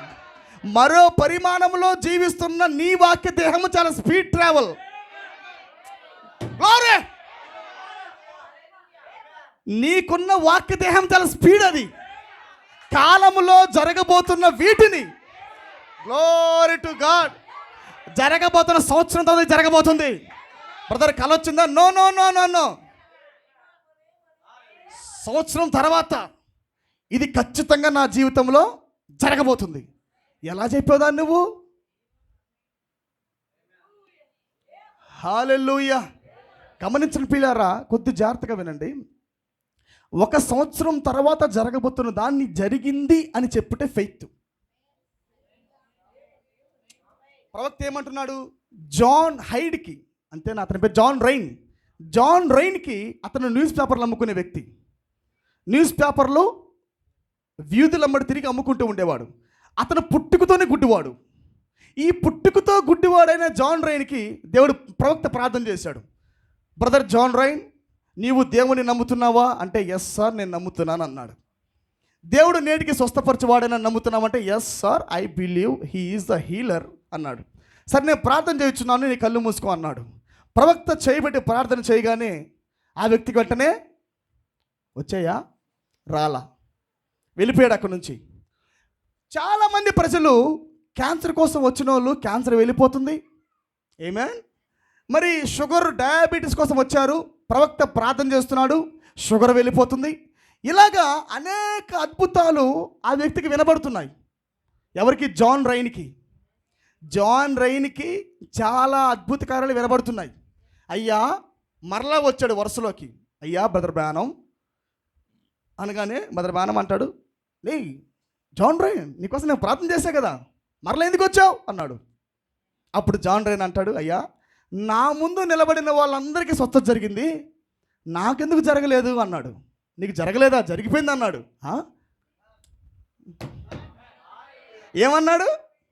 జరిగిపోయిందని ప్రవక్త అన్నాడు. ఇప్పుడు జరిగిపోయిందని చెప్పినప్పుడు జాన్ రైన్లో జరిగిపోయిందా? జరిగిపోతే కళ్ళు రావాలిగా. నా కళ్ళు కనపట్లేదే. మరలా ప్రవక్త అంటాడు, జాన్ రైన్ నీ కళ్ళు వచ్చాయి అన్నాడు. జాన్ రైన్ నీ కళ్ళు వచ్చాయి అన్నాడు. జాన్ రైన్ నీ కళ్ళు వచ్చాయి అన్నాడు. నువ్వు ఈ మాట నువ్వు కూడా పలికన్నాడు. ఏమంటావు నీవు? ఎవరు ఎన్ని మాట్లాడినాను ఏమనాలి? Yes I am healed. నేను స్వస్థపరచబడ్డా. నేను ఇప్పుడు గుడ్డివాణ్ణి కాదు, నా నేత్రాలు తెరవబడ్డాయి. అంటే కాలములో లేట్ అవుతున్నప్పటికీ విశ్వాసం ఏం చెబుతుంది? I am healed, I am healed, I am healed. హల్లెలూయా. కొద్ది రోజులు గడిచిన తర్వాత ఎక్కడికి వెళ్ళాడు ఆ వ్యక్తి? బార్బర్ షాప్కి వెళ్ళాడు అనమాట. ఆమేన్. ఆ సెలూన్ షాప్లో వెళ్ళి కూర్చున్నప్పుడు గడ్డం చేసుకోవడానికి సిద్ధపడ్డాడు. అయ్యా కొద్ది గడ్డం చేయవా అన్నాడు. కొద్ది పక్కకు కూర్చో, సక్కరం కూర్చోవాలా నువ్వు కుర్చీలో అన్నాడు. సరే కొద్ది పక్క కరెక్ట్గా కూర్చున్నాడు. గుడ్డివాడు కనపడదు కదా గుడ్డివాడికి. సరే కానీ జాన్ రైన్ నీ గడ్డం చేస్తాలే కానీ చాలామంది నీ గురించి అనేక రకాలుగా మాట్లాడుతున్నారు, అది నిజమేనా అన్నాడు. అసలు విషయం చెప్పు ఏంటో నేను మాట్లాడతాను అన్నాడు. అంటే నీకు నేత్రాలు తెరవబడ్డాయంటగా, నీకు కళ్ళు వచ్చాయంటగా, నువ్వు గుడ్డివాడు కాదంటగా. ఎవరో బ్రదర్ బ్రానం అంట ఒక ప్రవక్త, అబద్ధ ప్రవక్త నీకు ప్రార్థన చేస్తే చాలామంది చెప్పుకుంటున్నారు నీ కళ్ళు వచ్చాయని. నీ కళ్ళు వచ్చాయా అన్నాడు. అప్పుడు ఆ మాటలకు భయపడి జాన్ రైన్ నాకు రాలేదు సహోదరుడా అన్నాడండి. నో నో నో, ఎన్ని మాటలు పలుకుతున్నా ఒకటే అంటున్నాడు, సహోదరుడా నువ్వు పలుకుతున్న మాట వాస్తవం, నాకు ఇప్పుడు నేత్రాలు వచ్చాయి, నాకు ఎప్పుడో వచ్చాయి, నాకు ఎప్పుడో నా కళ్ళు వచ్చాయి అంటున్నాడు. ఇలా మాట్లాడుతున్న కళ్ళు వచ్చాయి కళ్ళు వచ్చాయి అంటుండగానే ఆ అద్దం ముందు కూర్చొని చూస్తుండగానే నేత్రాలు తెరవబడ్డాయి అంట. ఓ దేవునికి స్తోత్రం స్తోత్రం, ప్రైజ్ గాడ్, హల్లెలూయా హల్లెలూయా అంటూ ఉంటాడు. ఏం జాన్ రైన్ కళ్ళు వచ్చాయంటే ఎస్ గాడ్ హీల్డ్ మీ, దేవుడు నన్ను స్వస్థపరిచాడు. గమనించారా? ప్రవక్త సంఘానికి ఒక సరైన పునాది వేస్తున్నాడు. What is the faith? Faith is a substance. అది దేన్నైనా జయించగలదు. రాజ్యాన్ని జయించేది విశ్వాసం. ఈ రాజ్యంలో ఎలీషా కూర్చున్నప్పటికీ ఆ రాజ్యములో ఏమి జరుగుతుందో జయించే శక్తి ఎలీషా విశ్వాసానికి ఉంది. హల్లెలూయా. దేంట్లో గమనిస్తున్నాడు? From faith. జరగబోతున్న కాలములో కార్యాన్ని విశ్వాసం ద్వారా ముందే చూసి, ఆహాబో నువ్వు ఓడిపోబోతున్నావు చెప్పలేదా ప్రవక్త? ప్రవక్త అనలేదా? ఆహాబో నువ్వు మరణించబోతున్నావు అన్నాడు. ఇంకా రాజ్యానికి, ఇంకా యుద్ధానికి వెళ్ళారా? యుద్ధానికి వెళ్ళడానికి మునిపై ఏమంటున్నాడు? నువ్వు మరణించబోతున్నావు. ఆహాబో నువ్వు మరలా తిరిగి వెనక్కి రావు అన్నాడు. That's all. ఇంక అయిపోయింది అది. ఒక్కసారి ప్రవక్త మరి దర్శనంతో సంబంధం లేకుండా, దర్శనము కూడా భవిష్యత్తును చూపిస్తుంది, అబ్సల్యూట్ అది. కానీ ఇక్కడ మీరు గమనించండి, what is the vision of Paul. పౌలు యొక్క దర్శనం గమనించండి. పౌలు రాస్తున్న విధానాన్ని మీరు గమనించండి. ఏం రాస్తున్నాడు? విశ్వాసానికి ఎంత ప్రాధాన్యత ఇస్తున్నాడో మీరు చూడండి ఇక్కడ. ఎందుకంటే బైబిల్ చెబుతుంది, ఆయన విశ్వాసము ద్వారా ప్రపంచాన్ని సృష్టించాను.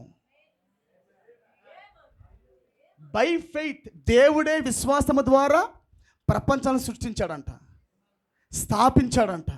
హల్లెలూయా. సేమ్ అదే గుణలక్షణం దేవుడు తన సంఘానికి ఇస్తున్నాడు. చదవండి బ్రదర్, హెబ్రీ పత్రిక చూడండి, చాలా బాగుంటుంది అది. ఆమేన్. హల్లెలూయా. ఎలా జయిస్తున్నారంట మన వాళ్ళు, మన పితరులు? హెబ్రీ 11. రాజ్యములు జయించిరి, వాగ్దానములు కూడా విశ్వాసం ద్వారానే పొందారు. సింహాల నోళ్లను మూశారు బై ఫెయిత్. ఏంటి, సింహం యొక్క నోరును కూడా విశ్వాసం ద్వారా మూస్తారా? యాస్. హల్లెలూయా. నిత్యత్వములో ఉన్న కార్యాన్ని అక్కడ ప్రదర్శిస్తున్నారు వాళ్ళు. డూ యు నో లయన్, నువ్వు కాలంలో పడ్డావు కాబట్టి క్రూరంగా ఉన్నావు. ఒక్కసారి మనం టైం ట్రావెల్ చేసామనుకో, కొద్దిగా మనం 6000 సంవత్సరాలకు వెనక్కి వెళ్ళామనుకో, నీవు సాధు జంతువు. నువ్వు ఆదాము పాపంలో పడటానికి మునుపు నువ్వు ఎవరివి? నువ్వు సాధు జంతువు. నీవు in the name of Jesus ప్రత్యక్షతను బట్టి ఏమంటున్నాడు? సింహం నోరును మూస్తున్నాడు. ఆమేన్. విశ్వాసానికి సమస్తము సాధ్యమే. Faith is the victory. విశ్వాసానికి ఓటమి లేదు ప్రియులారా. ప్రొఫెట్ అన్నాడు, విశ్వాసం అంటే మేల్ స్పిరిట్ అన్నాడు ఆయన. Revolution is the male spirit అన్నాడు. దానికి కండరాలు ఉంటాయి, ఛాతి మీద వెంట్రుకలు ఉంటాయి. హల్లెలూయా. ఆదాం ఎలాగైతే బలంగా పటిష్టంగా బాహు కలిగి ఉండేవాడో, విశ్వాసం అలా ఉంటుందన్నమాట. దేనికి రాజీ పడదు విశ్వాసం. చదవండి బ్రదర్. అగ్ని బలమును చల్లార్చిరి. అగ్ని బలమును చల్లార్చి, అగ్ని బలాన్ని చల్లార్చిరి. ఖడ్గదారును తప్పించుకుని మీరు కొద్దిగా గమనించారా? అసలు అగ్ని బలం ఎక్కడుంది? ఎప్పుడు ఈ కార్యం జరిగింది? అగ్ని బలం. వాళ్ళు ఏం చెబుతున్నారు? 7 ఇంతల అగ్నిని పెంచారు కదా. 7 ఇంతల అగ్నిని బయట కనపడుతుంది దృశ్య ప్రపంచం. దృశ్య ప్రపంచంలో ఏం కనబడుతుంది? కమిషను 7 ఇంతల అగ్నిని పెంచమని కనబడుతుంది. కానీ ఇక్కడ ఏం రాస్తున్నాడు? అగ్ని బలాన్ని చల్లార్చిరి. అగ్ని బలాన్ని ఏం చేశారంట? ఆమేన్. తగ్గిస్తున్నారు వాళ్ళు. ఆ అగ్నికి ఉన్న బలాన్ని కూడా తగ్గిస్తున్నారు. అందుకే వస్త్రము కాలలా, కనీసం ఎంట్రుకు కూడా కాలలా. ఇంకో మాట చెప్పాలంటే వాసన కూడా రాట్ల కాలినట్టు. బై ఫెయిత్, విశ్వాసము ద్వారా అగ్ని యొక్క ప్రభావాన్ని కూలుస్తున్నారు. Do you know fire? ఎవరు నీవు? ఇది వరకు నీ బలం ఉందా నిజానికి? No no no no no. మరో పరిమాణంలోకి వెళ్ళి అగ్ని బలాన్ని చల్లారుస్తున్నారు వాళ్ళు. అగ్ని బలాన్ని తగ్గిస్తున్నారు వాళ్ళు. హల్లెలూయా. చదవండి బ్రదర్. బలహీనులుగా ఉండి బలపరచబడిరి, యుద్ధములో పరాక్రమశాలులైరి, అన్యుల సేనలు పారదోరిరి, స్త్రీలు మృతులైన తమ వారిని పునరుద్ధానం వలన మరలా పొందిరి. కొందరైతే మరి శ్రేష్టమైన పునరుద్ధారం పొందగోరి విడుదల పొందనొల్లక యాతన పెట్టబడిరి. మరి కొందరు తిరస్కారములను, కొరడా దెబ్బలను, మరి బంధకములను ఖైదులై అనుభవించిరి. రాళ్లతో కొట్టబడిరి, రంపములతో కోయ కొట్టివేయబడిరి, శోధింపబడిరి, ఖడ్గముతో చంపబడిరి, గొర్రె చర్మములను మేక చర్మములను వేసుకొని దరిద్రుల నుండి శ్రమపడి హింస పొందుచు అడవులలోను కొండ మీదలోను గుహలలోను సొరంగములలోను తిరుగులాడుచు సంచరించిరి. అట్టి వారికి ఈ లోకం యోగ్యమైనది కాదు.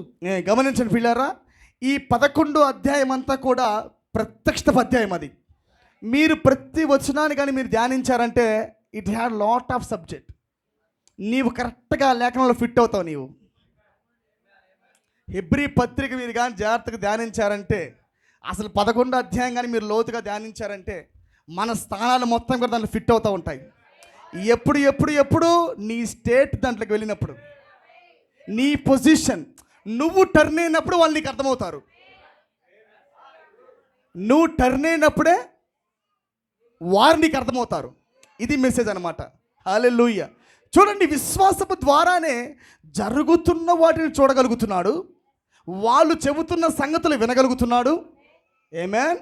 యుద్ధానికి రాక మునిపే ఏమంటున్నాడంటే, ఇజ్రాయెల్ రాజు సిరియా రాజు రాబోతున్నాడు. ఇంకా రాలేదుగా, ఇంకా యుద్ధానికి రాలా. యుద్ధానికి రాక మునిపే రాబోతున్నాడు, తప్పించుకో అంటున్నాడు. ఆమేన్. ఇది మొత్తం జరిగిన తర్వాత అసలు ఈయన ఎలా దీన్ని చేశాడో కొద్ది క్లారిఫై ఇస్తున్నాడు కింద. అర్థమైందా? ఇవన్నీ అసలు ఎలీషా ఎలా కలిగి ఉన్నాడు, దేనిని బట్టి ఎలీషా ఇవన్నీ చేశాడని కొద్దిగా దాన్ని వివరించడం కోసము కింద ఒక సన్నివేశం జరుగుతుంది ప్రియులారా. ఈ సన్నివేశం ఏంటంటే, వాళ్ళు సిరియా రాజు సైన్యము అసలు ఇదంతటికి కారణం. అసలు మన రాజ్యంలో రాజు మాట్లాడుతున్న ప్రతి సంగతులు చెప్పేది ఎవరంటే ఎలీషా. వాడిని పట్టుకుందాం పండిరా అని. కానీ దాతానులో ఎలీషా ఉంటే వారందరూ సిరియా రాజు సిరియా సైన్యం అంతా కూడా ఆ ప్రాంతానికి వస్తారు. ఆమేన్. అందరూ ఆ ప్రాంతానికి రాగానే, హల్లెలూయా, ఆ ప్రాంతానికి రాగానే ఎలీషా నిద్రపోతుంటాడు పెందల కాడే. దానికి ముందే గెహజీ లేస్తాడు. ఆమేన్. గెహజీ లేచి పరిగెత్తుకుని బయటకు వచ్చి చూడగానే చుట్టూ రథాలు ఉంటాయి, చుట్టూ గుర్రములు ఉంటాయి, చుట్టూ సిరియా రాజు సైన్యం ఉంటుంది. ఇవన్నీ చూసి భయపడిపోయి వెంటనే గుడారంలోకి వచ్చి, ఎలీషా గారు, అయ్యా గురువు గారు, కొద్దిగా బయటికి రండి, మనం ఈరోజు అయిపోయామయ్యా. సిరియా రాజు సిరియా సైన్యం నిన్ను గురించి ఎరిగింది, నీవే ఆ దొంగని ఎరిగింది. నీవే ఇప్పుడు ఇవన్నీ అతనే చేస్తున్నాడని గుడారంలో గెహజీకి తెలియదా? ఇన్ని చేసిన వాడు నా ప్రవక్త సిరియా రాజు వస్తుంటే ఎలా గుర్తుపట్టలేకపోయాడే అని ప్రశ్న రాలా. రాజు దగ్గరికి వస్తుంటే సమాచారం ఇచ్చాడు, అయ్యా రాజు మాకు సిరియా రాజు వస్తున్నాడని సమాచారం ఇచ్చాడు. అసలు ఇప్పుడు మరి ఎలీషాని చంపడానికి వస్తున్నప్పుడు ఎలీషాకి తెలియదా వస్తున్నాడని? దేవుడు ఒక మాట అంటాడు, ఒక మాట, యూదా వచ్చి పట్టుకునేటప్పుడు, ఇన్నాళ్ళు నేను మీతోనే ఉన్నా కదరా, పట్టుకోలేదే, ఇది మీ చిత్తం కాదు, తండ్రి అనుగ్రహించిన చిత్త ప్రకారంగా జరుగుతుంది తప్ప మీకు నన్ను పట్టుకోలేరు మీరు. అంటే కాలంలో ఇది నిర్ణయించబడింది కాబట్టి నువ్వు పట్టుకుంటున్నావు. నువ్వు వస్తావని నాకు తెలుసు, మనుష్య కుమారుడు అప్పగించబడతాడని కూడా నాకు తెలుసు. ఫెయిత్ గమనిస్తున్నారా? లాజరు లేస్తాడని కూడా తెలుసు, పునరుద్ధానం జరిగిద్దని తెలుసు, వాగ్దానం నెరవేరుద్దని తెలుసు. ఇదంతా ఎలా ప్రకటిస్తున్నాడు? నిదానంగా ప్రయాణం చేయుచున్న ఈ కాల ప్రయాణములో ఇతను ఉన్నప్పటికీ, దేవుడు ఉన్నప్పటికీ, కానీ దీనికన్నా కొద్దిగా వేగవంతమైన నిత్యత్వం. స్పీడ్ ట్రావెల్ అంటే ఏంటి? నిత్యత్వ పరిమాణం అనేది చాలా వేగవంతమైన పరిమాణం. నిత్యత్వ పరిమాణం అనేది కొద్దిగా వేగవంతంగా ఉంటుంది. అది వేగవంతంగా ఉండటం అంటే పైనుంటే మనకు ఉపయోగం లేదు, ఎంత వేగంగా ఉన్నా. పైన వేగమే, నిత్యత్వం ఎంత వేగంగా చూసినప్పుడు కానీ గుర్తుపట్టిన విషయం ఏంటంటే, కాలంలో జరుగుతుంది చెబితేనే మనకు ఉపయోగం. కాలంలో జరగబోతున్న వాటిని ముందే చెప్పేదే విశ్వాసం. ఆమేన్. అందుకే నిత్యత్వపు కణాలుగా ఉన్నవాళ్ళు, నిత్యత్వంలో ఎవరైతే భాగమయ్యారో వారికి ఖచ్చితంగా ఒక నిబ్బరం ఉంటుంది. ఏమి జరగదురా, already it was revealed to me. ఏమి జరగబోతుందో మొత్తం నాకు బయలుపరిచాడు ఆయన. ఏమి జరగబోతుందో నాకు ఎప్పుడో బయలుపరిచాడు ఆయన. కాలంలో కొద్దిగా లేట్ అవుతుంది, కానీ నేను చూసింది నెరవేరుట మాత్రం వాస్తవం, దాంట్లో నో డౌట్ ఎట్ ఆల్. కానీ కొద్ది కాలం లేట్ అవుతుంది. అవని 2 ఏళ్ళు అయితేమో, 3 ఏళ్ళు అయితేమో, 10 ఏళ్ళు అయితే అవమను. కాలంలో ఆలస్యం అవ్వచ్చు, కానీ నేను పొందింది మాత్రం absolute. That is the revolution. హల్లెలూయా. గమనించారా? ఇప్పుడు గెహజీకి అర్థం అవ్వాలిగా. ఇప్పుడు దాకా ఇన్ని ఎరిగిన వాడు అతని మీదకే వస్తుంటే ఎరగకుండా ఉంటాడా అని గుర్తుపట్టాలి. అలా గుర్తుపట్టలా.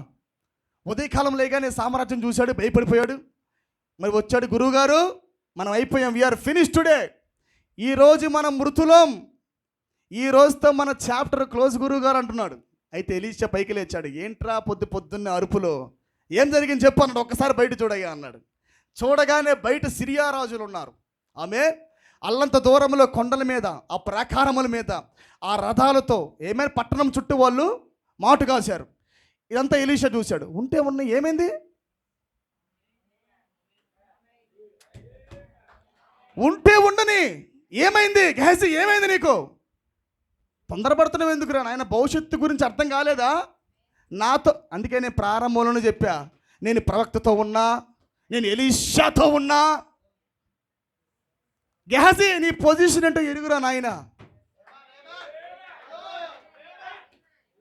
విషయం ఏంటంటే వర్తమానం ఏమో హైపు, ఎలీషా హైపే, ప్రొఫెట్ హైపే. కానీ నువ్వు వర్తమానం పెట్టుకొని నువ్వు హైప్ అనుకో. మాకు ఇదే తేడా, ఇదే పెద్ద సమస్య. వాక్యం ఎక్కువగా పొంది నువ్వు హైప్ అనుకో మాకు, కానీ నీ క్రియలలో, నీ జీవితంలో నువ్వు ఎంత దాకా వచ్చావు చూడు. ప్రవక్తకి బట్టలు ఉతుకుతున్నాడు, అన్నం పెడుతున్నాడు, ఆహార పదార్థాలు సిద్ధపరుస్తున్నాడు, అన్ని పరిచర్య జరిగిస్తున్నాడు. అయినప్పటికీ ప్రవక్త ఇన్ని కార్యాలు చేసినా దప్పిక వాడికి పుట్టట్లా. వాడి జీవితంలో స్టేట్ మారట్లా, వాడి జీవితంలో దశలు మారట్లా. ఎలాగైతే ఎలీషా ఏలియాను పట్టుకొని నీతికరణ నుంచి శుద్ధీకరణలోకి వెళ్ళాడో, ఏమేన్ శుద్ధీకరణ నుండి అనగా గిల్గాల్ నుంచి బేతేలుకి, బేతేలు నుంచి ఎరుకోకి, ఎరుకో నుంచి యోర్దానికి, యోర్దాను నుంచి చీల్చబడి అవతల పక్క ఎలాగైతే ఎలీషా వెళ్ళాడో, ఇలాంటి అనుభవాలు గెహజీకి లేవు. ఆమేన్. కేవలము వాక్యాన్ని పట్టుకొని వచ్చాడు, కానీ వ్యక్తిగతంగా ఆ వ్యక్తి దశలు మారలా. ఆమేన్. అందుకే భయపడిపోతున్నాడు, అందుకే ప్రత్యక్షత రావట్లే, ఏం జరుగుతుందో బయలుపడలేదు. హల్లెలూయా. గమనించండి, ఇలాంటి సమయాలలో ఎలీషా బయటకు వచ్చాడు. ఉంటే ఉన్నాయిరా, ఏమైంది? ఉంటే ఉన్నాయి, వస్తే రాని ఏమైంది ఇప్పుడు? ఆమేన్. అప్పుడు అన్నాడు, ప్రభువా ఒక్కసారి, నిజానికి గెహజీకి అనే ప్రత్యక్షత ఉంటే, వాడికి ఆ పదార్థం పరికరం ఉంటే ఈ మాట అనేవాడు కాదు. ఇంకో మాట చెప్పనా, ఎలీషా ఈ యొక్క సామ్రాజ్యాన్ని బట్టి ధైర్యాన్ని కలిగి లేడు. ఎందుకంటే సిరియా రాజులు వచ్చినప్పుడు వాళ్ళ చేత యుద్ధం గెలిపించలా. ఆమేన్. ఎలీషా ఉన్నాడు. గెహజీ, దేవుడేం ప్రవక్త ఏమన్నాడు? ఎలీషా, అయ్యా ఒక్కసారి ఈ పిల్లవాడు నేత్రాలు తెరువయ్యా అన్నాడు. ఈ కుర్రోడు నేత్రాలు తెరువు ప్రభు, ఎంగరబాయి కనగానే ఆయన నేత్రాలు తెరిచాడు. ఇప్పుడు దాకా ఈ కంటితో దృశ్య ప్రపంచాన్ని చూశాడు. దృశ్య ప్రపంచం చాలా భయంగా ఉంది.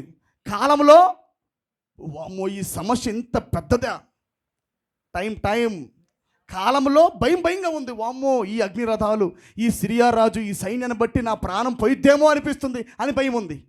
ఎప్పుడైతే నేత్రాలు తెరవబడ్డాయో, దృశ్య ప్రపంచాన్ని మరిచిపోవడానికి ప్రేరేపిస్తున్న ఈ శరీర ప్రేరేపణలు పోవాలంటే ఏదో ఒక పరిమాణం ధైర్యాన్ని ఇవ్వాలి. ఆమేన్. ఏదో ఒక పరిమాణము ధైర్యాన్ని ఇవ్వాలి. అప్పుడు గెహజీ నేత్రాలు తెరవబడగానే కొండ మీద ఉన్న రథాలు చూశాడు. ఓ మై ప్రాఫెట్, ఏంటి ప్రభు ఆ సైన్యం? ఇదే కళ్ళతో భూలోక సైన్యాన్ని చూశాడు, భయపడ్డాడు. ఇదే కళ్ళతో దేవుని సైన్యాన్ని చూశాడు. ఆ దూతలను, అగ్ని రథాలను, హల్లెలూయా, ఆ సైన్య సమూహం చూసినప్పుడు వెంటనే ధైర్యం కలిగిందంట. ప్రవక్త గారు, ఇప్పుడు దాకా మీరు దీంతో కాంటాక్ట్ కలిగే ఉన్నారా? ఎస్. ఇది ప్రారంభం నుంచి ఇలాగే ఉన్నారా? ఎస్. గమనిస్తున్నారా? జరగబోతుంది ఎరిగిన వాడై భయపడకుండా నిబ్బరంగా ఉన్నాడు. ఏమన్ రే, నువ్వు ఎత్తపాటికి వెళ్ళవరా అని ఎవరా నిన్ను బ్రదర్ అన్నా. నీవు కానీ ప్రత్యక్షతను బట్టి ఎత్తపాటు చూసినట్లయితే నువ్వు ఎలా అంటావు తెలుసా?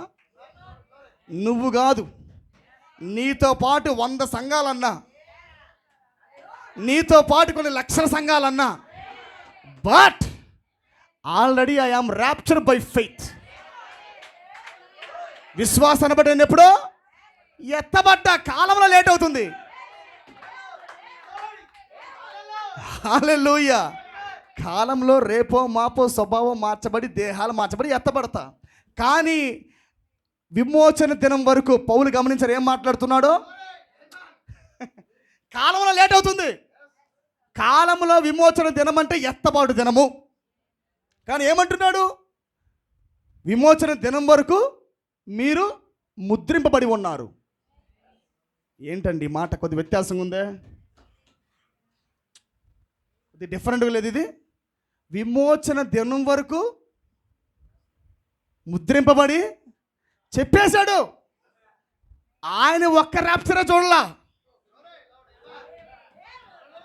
ఆయన ఒక్కడే 6వ పరిమాణంలోకి వెళ్ళి కన్ఫర్మ్ చేసుకొని రాలా. ఆయనతో పాటు ఎవరికైతే పరిచయం చేశాడో, ఆమేన్, ఎవరి కొరకైతే నిలబడ్డాడో, ఎవరికైతే ప్రదానం చేశాడో, ఎవరికైతే వివాహం అవుతుందో ఎప్పుడో చూశాడు ఆయన. మీరందరూ సీల్ అయిపోయారు. You are sealed by Holy Ghost. You are going for the rapture. హల్లెలూయా. అది వర్తమానికుడి విశ్వాసం అంటే. బై ద రెవల్యూషన్, ప్రత్యక్షతను బట్టి గమ్యాన్ని చూసి నిబ్బరంగా ఉండుట. ఏమంటున్నాడు? నా కొరకు నీతి కిరీటము పెట్టబడి ఉంది. నేను వెళ్ళుట మంచిదే, అయినప్పటికీ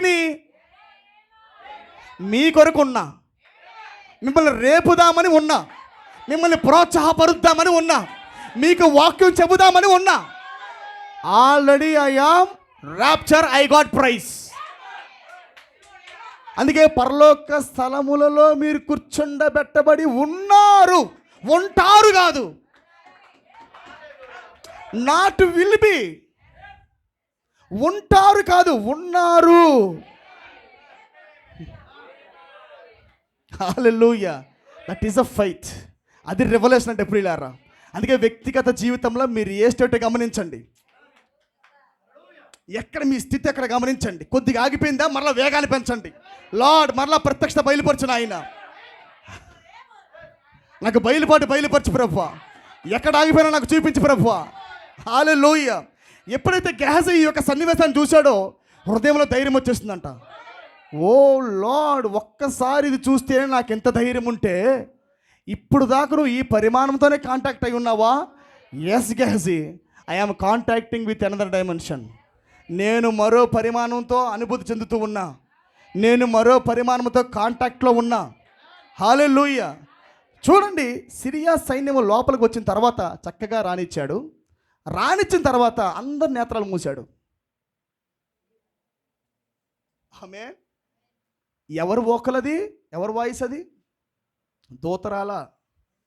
పరలోక సైన్యం ఏమీ చేయలే, అక్కడే ఉంది. ఆమేన్. పరలోక సైన్యము ఎలీషా పక్షాన్ని నిలబడి వాళ్ళెవరిని చంపలా, వాళ్ళెవరి నేత్రాలు ముయ్యలా. బైబిల్ చదవండి ఒకసారి, చదవండి స్పష్టంగా. నాకు చదవండి బ్రదరు, ఫాస్ట్గా, టైం అయిపోయింది మనకి. రాజుల 2వ గ్రంథము 6:12 ఫాస్ట్గా. అప్పుడు ఎలీషా ఇది మార్గము కాదు, ఇది మార్గం కాదు, ఇది పట్టణము కాదు, ఇది పట్టణమే కాదు. మీరు నా వెంట వచ్చిన ఎడల మీరు నా వెంట వచ్చిన ఎడల మీరు వెదుకువాని యొద్దకు మిమ్మల్ని తీసుకొని పోతునని. మీరు ఎవరిని ఎదుగుతున్నారు? ఎలీషానేగా చూపిస్తారండి. అంటే ఎలీషా ఎవరో కూడా ఇలా తెలియదు.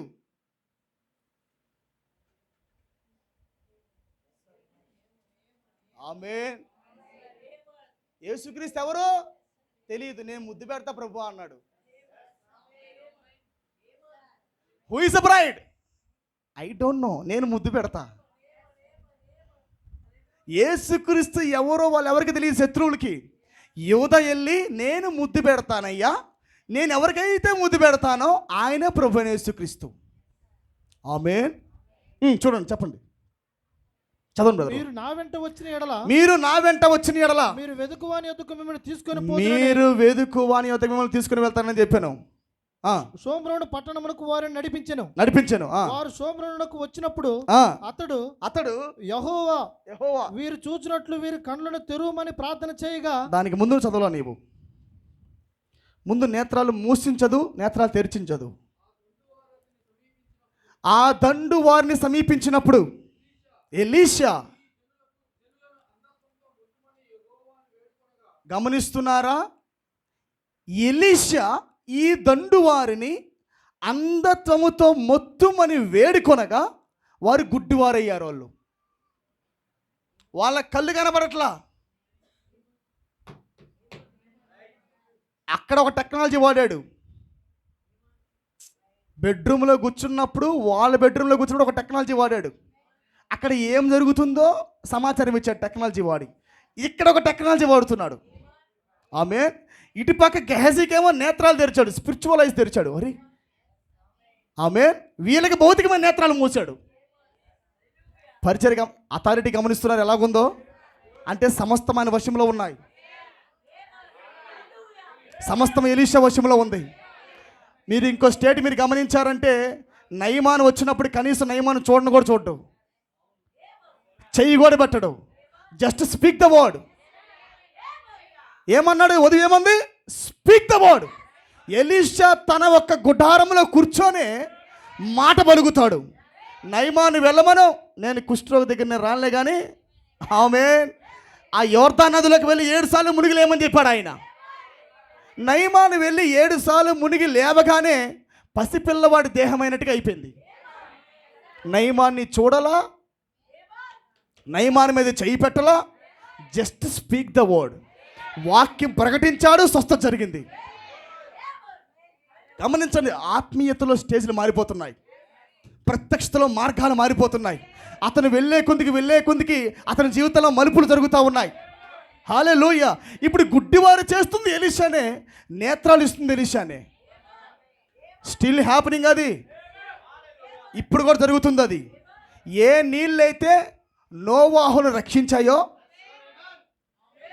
ఏ నీళ్ళైతే నోవాహు ఓడని పైకి లేపి కుటుంబాన్ని రక్షించాయో, అదే జలప్రలయము ప్రపంచాన్ని నాశనం చేశాయి. ఆమేన్. ఏ ఎర్ర సముద్రం అయితే ఇజ్రాయెల్ ప్రజల్ని కాపాడిందో, ఒక మార్గంగా తయారయ్యి ఆమేన్ ఒక మార్గం ఏర్పాటు చేసి నడిపించిందో, అదే ఎర్ర సముద్రము ఐగుప్తు సైన్యాన్ని చంపింది. హల్లెలూయా. గమనిస్తున్నారా? ఈ కాలంలో కూడా మనం ఏ వాక్యం అయితే కలిగి ప్రకటిస్తున్నామో, ఈ వాక్యం జీవాన్ని ఇచ్చిద్ది, ఈ వాక్యం మరణాన్ని ఇచ్చిద్ది. వాక్యానికి 2 అంచుల ఖడ్గం ఉన్నది. అది వాడిగల ఖడ్గం. అది తీర్పునిచ్చిద్ది, కృపనిచ్చిద్ది. అది నేత్రాలు తెరిచిద్ది, నేత్రాలు మూసిద్ది కూడా. నోవాహు వాక్యము తన కుటుంబానికి నేత్రాలు తెరిచింది. నోవాహు వాక్యము మిగతా ప్రజలకు నేత్రాలు మూసింది. ఎలీషా వాక్యం అదేందనుకున్నావు? సాదృశ్యం. అది శత్రువు యొక్క నేత్రాలు మూసే పరిచర్య. ఆమేన్. మనం కొద్దిగా ముందుకు వెళ్ళామంటే, గెహజీ అది అయిపోయిన తర్వాత, ఆ సన్నివేశం ముగిసిన తర్వాత, ఆమేన్, మనము అతని జీవితంలో కొన్ని గమనించామంటే, ప్రియులారా, నయమాను వచ్చి వెళ్ళిపోయేటప్పుడు కొన్ని పదార్థాలు తీసుకొని వస్తాడు. ఆమేన్. కొన్ని మరి సామాను, మరి వెండి, బంగారము, ఇలాంటి వస్తువులు, వస్త్రాలన్నీ తీసుకొని వస్తాడు ఎలీషాకి ఇద్దామని. అయితే ఎలీషా వాటన్నిటిని తీసుకోడు. ఆయన బ్లాంక్ చెక్కులు చింపేవాడు.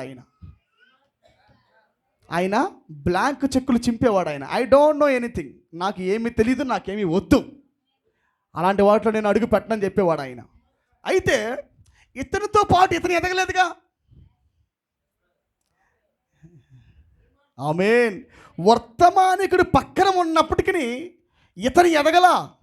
అందుకే ఎలీషా అంటాడు, నయమాను దగ్గరికి వెళ్ళి డబ్బులు సంపాదించుకొని, అంటే డబ్బులు దొంగలించి, అయ్యా మా గురువుగారు డబ్బులు తీసుకొని రమ్మన్నారు, కొన్ని వస్త్రాలు కొన్ని వెండి బంగారులు ఇవ్వమని చెప్పి, ఏమైనా చెప్పకపోయినా ఆ మాట చెప్పి తీసుకొని వచ్చినప్పుడు, గమనిస్తున్నారా?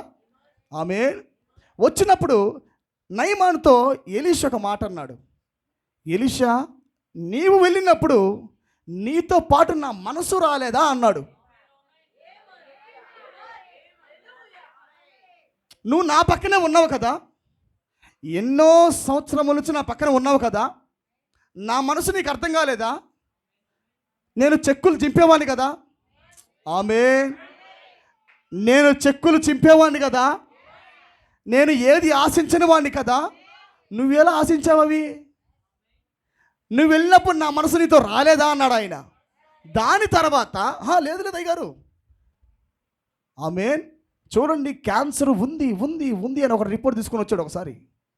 నాకు క్యాన్సర్ ఉంది బ్రదర్ బాణం, నాకు పలానా ట్యూబర్క్యులోసిస్ ఉంది, నాకు పలానా వ్యాధి ఉందని వచ్చాడు ఒకసారి. నాకు రక్త బలహీనత ఉంది, ఏమంటారు వాటిని నరాల బలహీనత ఉంది అన్నాడు ఒకడు వచ్చి. అరే నీకేమీ లేవు, you are perfect, all right, దేవుని ఆత్మ బట్టి చెబుతున్నా నువ్వు పర్ఫెక్ట్గా ఉన్నావు. లేదు, ఇప్పుడు నిన్ను బ్లేమ్ చేయాలి. ఇదిగో డాక్టర్ రిపోర్ట్, నాకు క్యాన్సర్ ఉంది, నాకు నరాల బలహీనత ఉంది, నాకు డాక్టర్ రిపోర్ట్ ఉంది అన్నాడు.